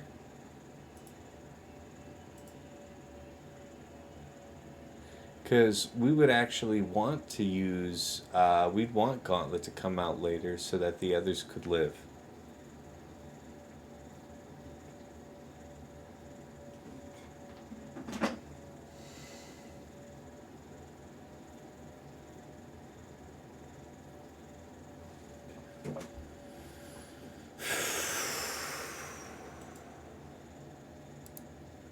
Think about it. Negotiator always finds a way to get you. Yeah. I hear you, man. You need a cleanse for the buzzies. Yeah. Gauntlet, Vader, Bomber is good. Yeah, that's the problem, though. We would want I mean, the only reason I'm talking about that alternative Executrix counter for Malevolence is because we might need the A-team of Empire to beat this if for any reason this doesn't work. So let's take a risk here and see what happens. I'm feeling it. I'm feeling like trying. I've only done this one more time recently, and I could use a practice.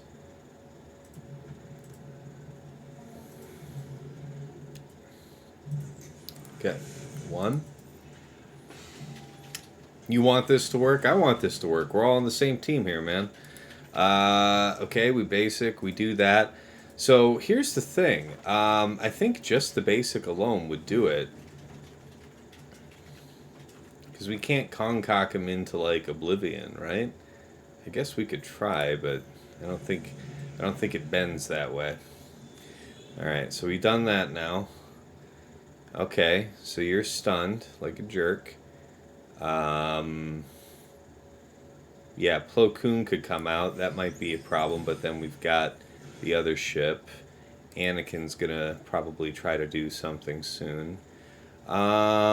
Save this, do a big hit, probably try to clown this ship a bit. No reason to not go for it, basic. So yeah, so we would want to save the thing, right? No, we would actually want to try and go for for Anakin right here. This is the moment. We call in Ebonhawk. We try to go right here and land third. We try to get the buff immunity. But then you get Plo right after, man. Shit. Okay, so he's going to taunt, which means the turn meter is very high, which means I would really like to stun him, which we're highly probable to do. Okay, we get that. He's going to drop himself off. Anakin's going to... okay, so we get to dispel this here. We got to try and have Anakin managed. Anakin can be stunned. Do that. This heal's going to be a factor here in a minute. Let's go ahead and sweep out. Okay, you're pretty good and ticked off now. You're going to taunt up on him in a second. If we push turn meter, it's to no avail, but then you're going to cleanse anyway, so what the hell do I care? Have this come around quick? Nah, just push out. Ah, shit. Okay, well. Okay, well. Well. We almost had something before we didn't. So, what? We just basic here. We're just afflicted as all hell. We could at least get some health back now that we dropped the healing immunity. Maybe do some real appreciable damage. Fives joins the fray. It's never good. And now Anakin is revealed. All this shit happens before we get to call in a ship, apparently. That's just the life we live now. You're here. To what end? We will soon see. Anakin is still stone-aged after all this time, but then that target lock just really sealed the deal for us, yeah? So here we go. We tried this again, and it failed us again.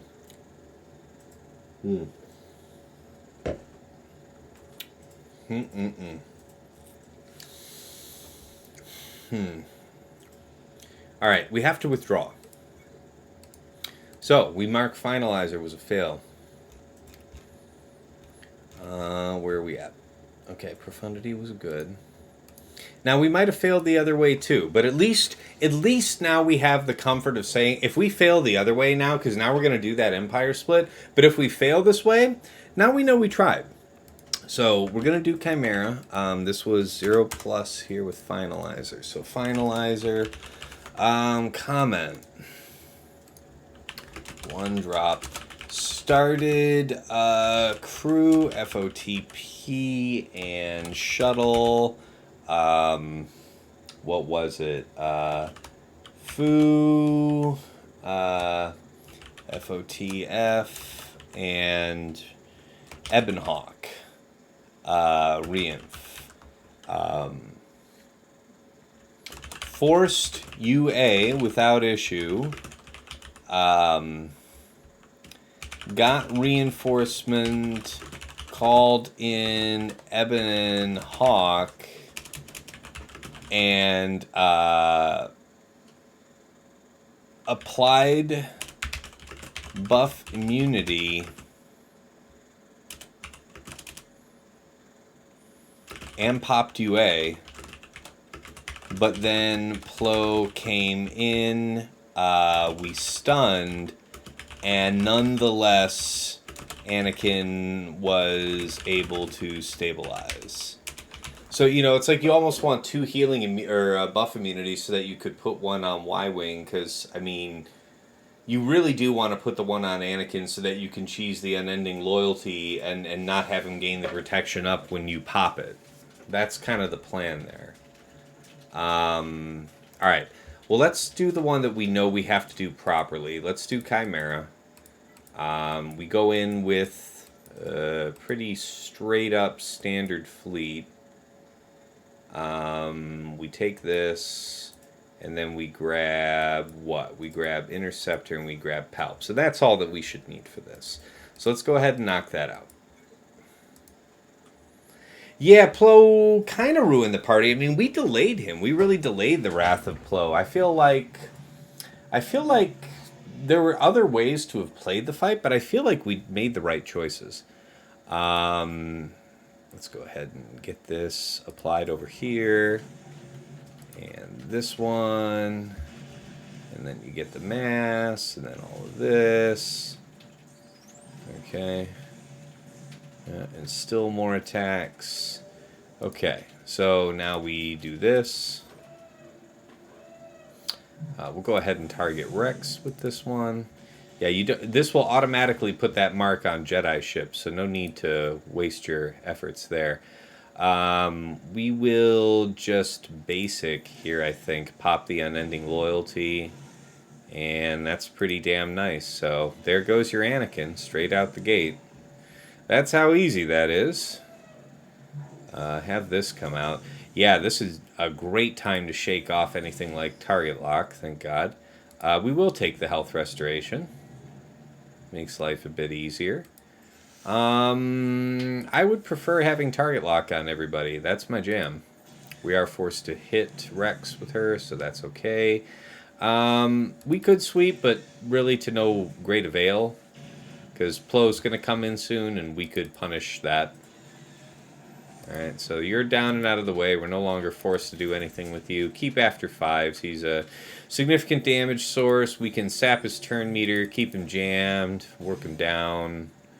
Now's a great time to bring in Palps. We can attempt to top off... who? Well, I mean, we've got our tank really taunting here. Yeah, maybe something like that. Because I don't think we were going to fill up the tank, honestly. Basic again, there's just no reason. Okay, now you got this here. Yep, that. Okay, this is automatically going to mark again, so we can just do this sweep once more. She's going to do a move, but we've got other moves that come ahead, so that's a good one shot. Let's do the shake again, if you would kindly. You know, we might actually get the mass assist again here. That might have been a mistake. You don't get to survive this. We get to top off one person. Does any one person not have full health? Yes, you, and also the tank. Right? I think that's what I'm seeing. Yeah, so it doesn't matter then. 6 of one, half dozen of the other. Let's go. And there you have it. 51. So it would have been a 71 had that been the first attempt. Alright. So Chimera. And then 0 plus 51. So be it. Executrix. Let's go after this with our very finest leftovers. We really did want to have the gauntlet there, so I don't really regret doing that. I know you guys are saying that I really want to have it, but we're going to make do.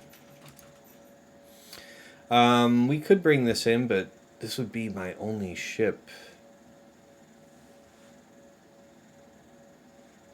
I really feel like I want to bring you in as a reinforcement or something. What about any kind of tank? I mean, Reaper's fine. Talk to me tank-wise, though, bro. Talk to me about...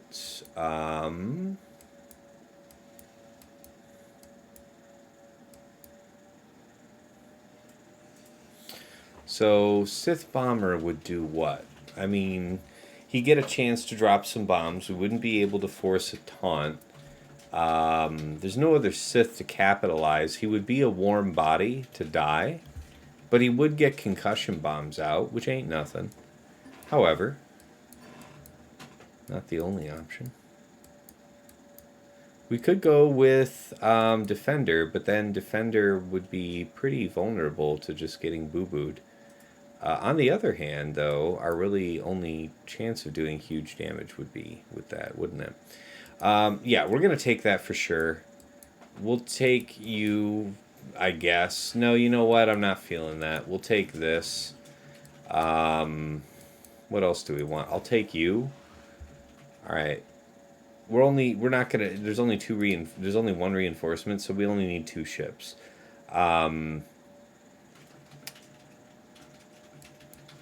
A Dispel feels like it's prudent, though. Doesn't it? And I think this is a dispel. No, it's just a protection recover. Okay, there is no dispel, so there is no reason to bring you. Carry on then. Reaper does have a dispel. Yeah, he does. One defensive dispel.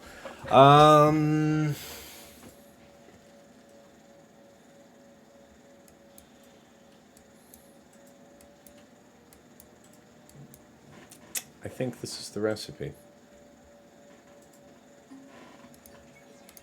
Let's go.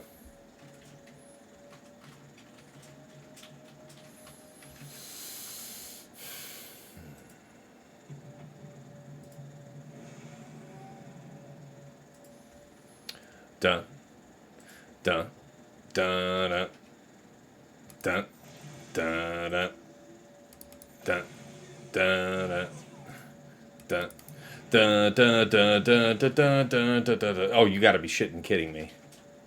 You got the one guy who's... Alright, well, whatever, you asshole. Alright, hit the guy with expose, it's fine. Da, da, da, da, da, da, da. Okay, just destroy my shit. That's right, get that scythe before we ever get to do anything. That's what Daddy needs. TIE Defender? So all these ships are kind of garbage now. But at least you've got your slick move, so we've got that going for us, which is nice. Any fancy counterattacks would be punished, which is also nice. We don't need to use that. We can just basic here. We don't need to do the fancy shit. How are we doing on this? Are we actually getting somewhere that's meaningful? Or are we just going to get the back blown out? Alright, so there's that. And they 1-2 shot. Oof, man, you guys are making life painful. I won't bullshit you. Oh god, they get a lot of turns right about here-ish. And there goes our defender. Boy, oh boy. We're going to see if we can't take him at advantage. Jeez. Okay. Alright, so the goal here at this point is to survive. This would do a critical hit, but it won't do a critical hit against a target with crit immunity, so might as well just try and do a decent-sized hit to you. Yes, gain foresight. Maybe an AoE triggers it and it gives us turn meter. No such luck. Okay, that's fine. Hey, you're doing God's work here. Okay, so that was the AoE triggered. And this is it. If we can manage to survive... Boy, are we looking good for a chance at redemption. No buffs, so we can't actually try and finish off Sunfac there. Isn't that always the way? We would want to taunt here and gain the defense up, so we're going to do that. That's the most likely way to give us the turn. Hold on, love. I need to focus. Gotta try. Oh, shit. No, I think they get us. Oh, I'll be goddamned. We get to do it. Alright, we have probably a cleanup situation, but pretty favorable in terms of health, right? So, okay. Alright, well, we got 2 on the first go. Yeah, so that was pretty disadvantageous, right? Our opponent... Well, we'll see what he does. Alright. Let's go ahead in with Radis, and then if we need to use the...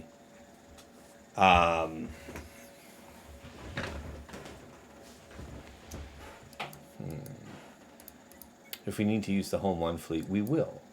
So, 1, 2, 3, 4. Resistance. Are there any kind of cooldowns that's really important for us to pull here? I don't think so. I mean, it's tough to say. But,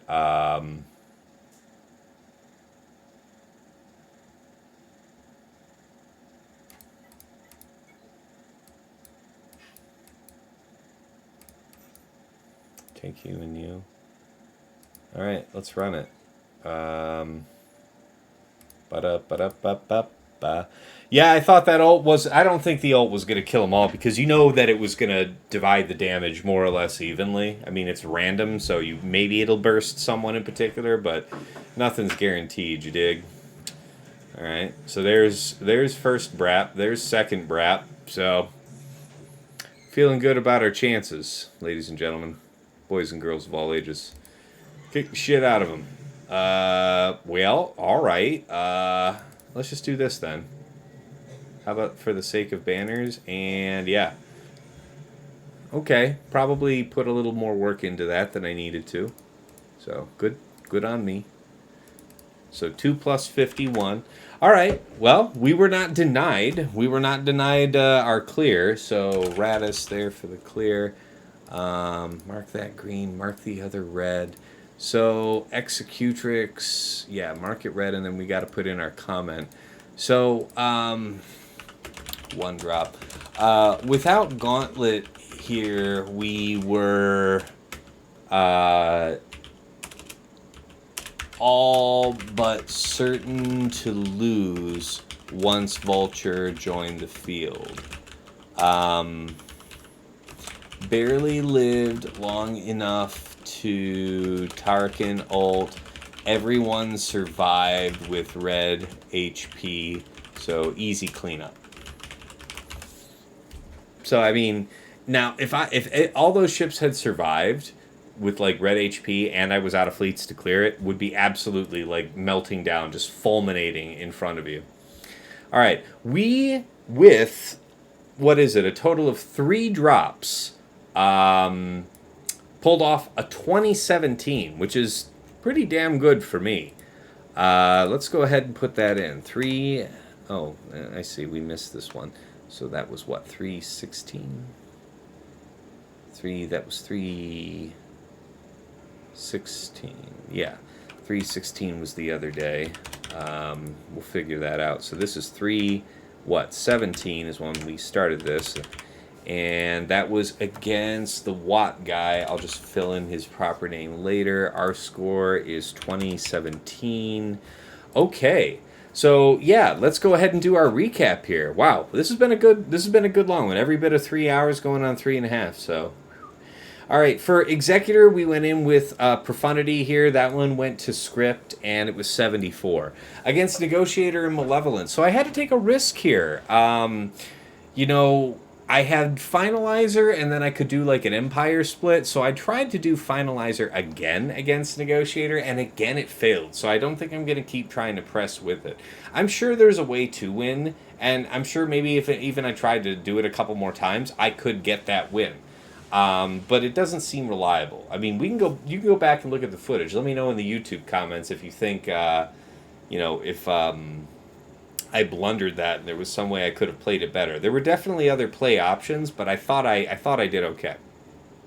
Nonetheless, we had to withdraw from the fight, so we got nothing on that first go. Went back in with Chimera, did it proper, got 51 banners. I think we could have gotten away with using TIE Fighter instead. If we used TIE Fighter instead, then we could have run with Gauntlet up front, which means that we would have had to save Gauntlet's wiggle until Vulture came in. Otherwise, we would have just such a terrible time. So we just, the task would be for everybody to really survive until then. And I think with Scythe, Gauntlet, and who else would that be up front?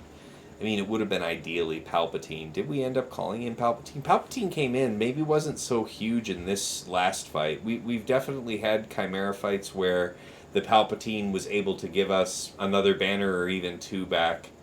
So, Anyway, because we didn't have Gauntlet for doing the Chimera attempt against Malevolence, that kind of went belly up on us, and we cleaned it up with Radis for 51.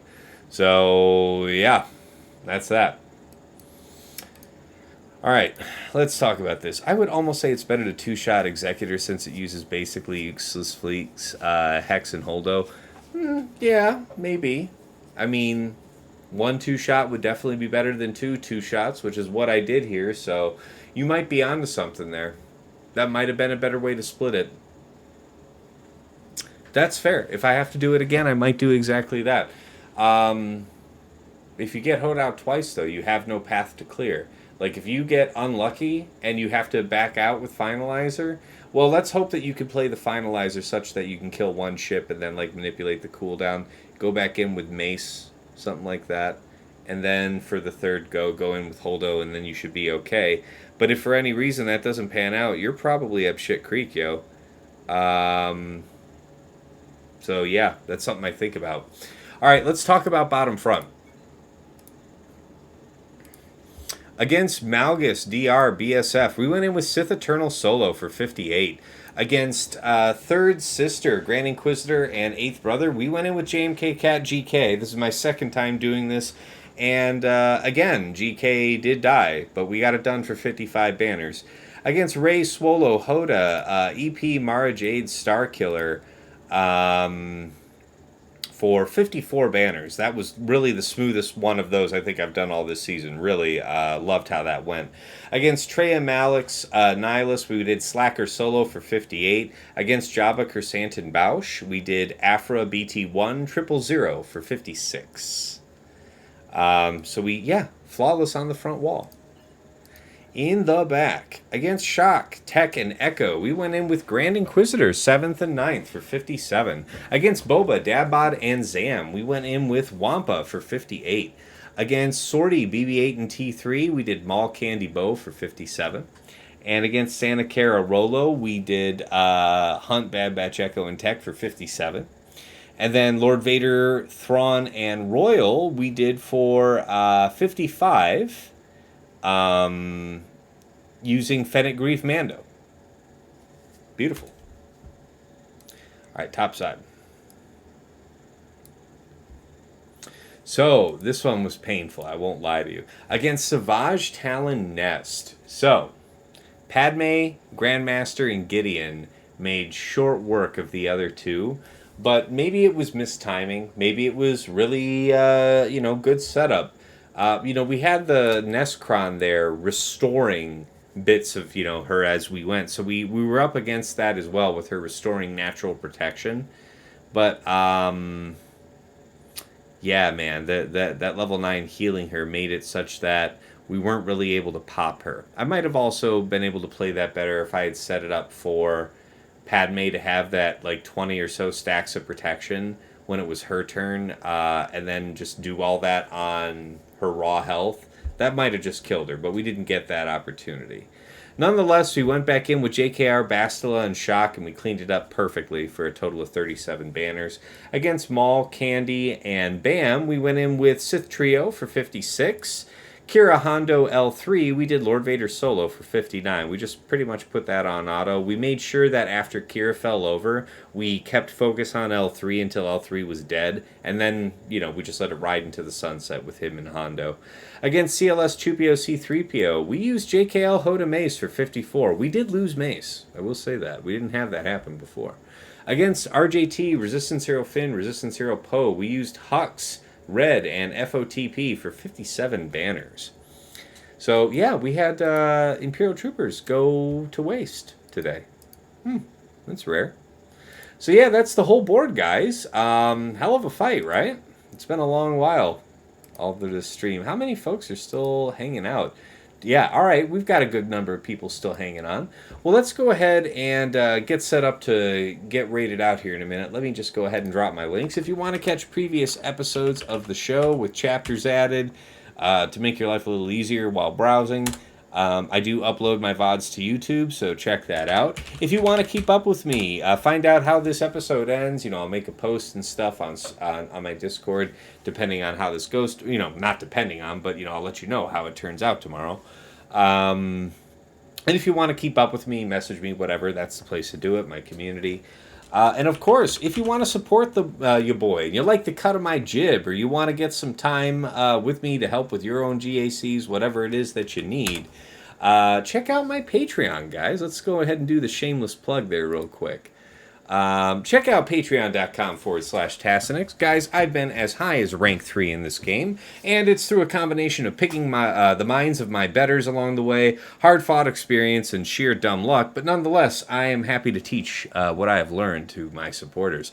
Also, if you really liked that in-depth scouting report on my opponent here, that is a Patreon-level feature of OmegaBot. And I tell people all the time that OmegaBot, if you had only $5 to spend on this game in the month, I would tell you to spend it with OmegaBot before I'd say to spend it with me, because OmegaBot will do so much to raise your scouting game on just every round, right? But if you want, I do have a partnership with OmegaBot where you can sign up and support me and have that bundled membership to get the Patreon level access and pull those detailed reports. So do look into it if you are so inclined. We do want to give a shout out to the patrons who make everything possible. Want to make sure we catch everybody here. So we do have, it just so happens that our dear friend and, newest Patreon subscriber, Stark Strategy Gamer, has joined the TAS House. So thank you so much for joining the community, man. Really great to have you. We also have JJ's Productions Twitch, Ray's Malbus, and Darth QPPMG. Let's also cover here at VIP Access Level White Wolf, Sam Vimes, Jobin4527, Sweens 14, Lego Calrissian 2187, Deadpool Cow 28, Johnny Batawa, Sir Boss, and Trevor Boy Gaming. I guess he's Trevor Boy Mobile or something now. Ryan bumped up to VIP access to take advantage of that aforementioned OmegaBot bundle. So really appreciate you doing that, man. And then, of course, Eric Rose and Absolution. Thank you both so much for all of your past long-term support. It really means a lot. Thanks. Also, our special thanks here for Yoda Force in Maw Vanguard here, my guild. One of the founders of Vanguard, early supporter of my stream. Really appreciate all that back in the day, man. Hope all's well for you on the other side of this game. All the best. To Mrs. T, my darling wife, thank you for not, skinning my face and posting it on a volleyball impaled on a stick in the front yard to ward off future suitors who might spend 4 hours trying to be decent at a phone video game. I love you dearly. To Dagger, right-hand man on my Discord. He's an admin there, helps out a lot, answers questions in my community, is also a generous supporter of my stream in his own right, and is also my biggest troll, so we love him, we hate him, it is what it is. And of course, really, here it is. How many times have I told you guys, Nomad's Reaper, the man who needs no introduction. What do I always say from time to time? And here it is. Here it is. He just showed up tonight out of nowhere and dropped probably, I would say, not less than 250 subs on the community. Thousands of biddies. Just extraordinary show of generosity to me and to my community here. So I know you guys all appreciate the sub handouts and getting the free pass on the commercials, and I really appreciate you guys tuning in. Thank you so much, Nomads, for your extraordinary gifts tonight. Just stellar. 302 subs is what Duck Stab said. Nomads handed out 302 subs just here tonight. That is absolute madness. So thank you so very kindly, man. That is just extraordinary stuff. All right, guys. Let's keep the good times rolling. Let's get you on over to another fantastic Galaxy of Heroes streamer. Gambit Podcast is going. Who's this? Well, I don't even know who they got guesting, but we are honor bound to assist our, to raid our Gambit brothers and promote that. Let's choose the prediction outcome. Those of you that predicted went with 4 or less. You got your money. You got your money. So I'm glad I did you proud. There you go. Oh, you want to troll Zeppers? I would troll Zeppers, man. If there was nobody Gambit on, I would, but it's just the right thing to do. That we're all the Gambit Alliance guys. I want to support my brethren. But if it wasn't, I love Zeppers. I love Zeppers. So let's get this on out the door. All right, raid channel. Gambit, start raid. Okay, guys. I'll be on Stark's stream tomorrow. So if you're already on his server, I'm sure you'll get the ping. I'll also ping on my server when he's planning to go live. It's been real fun here tonight. Thank you all so much for being here. It's been a really extraordinary evening. It's been real. It's been awesome. It's been real awesome. And I will see you guys tomorrow morning on Stark's. For my stream, I'll be here starting between 8:30, 9 p.m. Eastern for round 3 to close out this 3 season. So until then, take care and be well.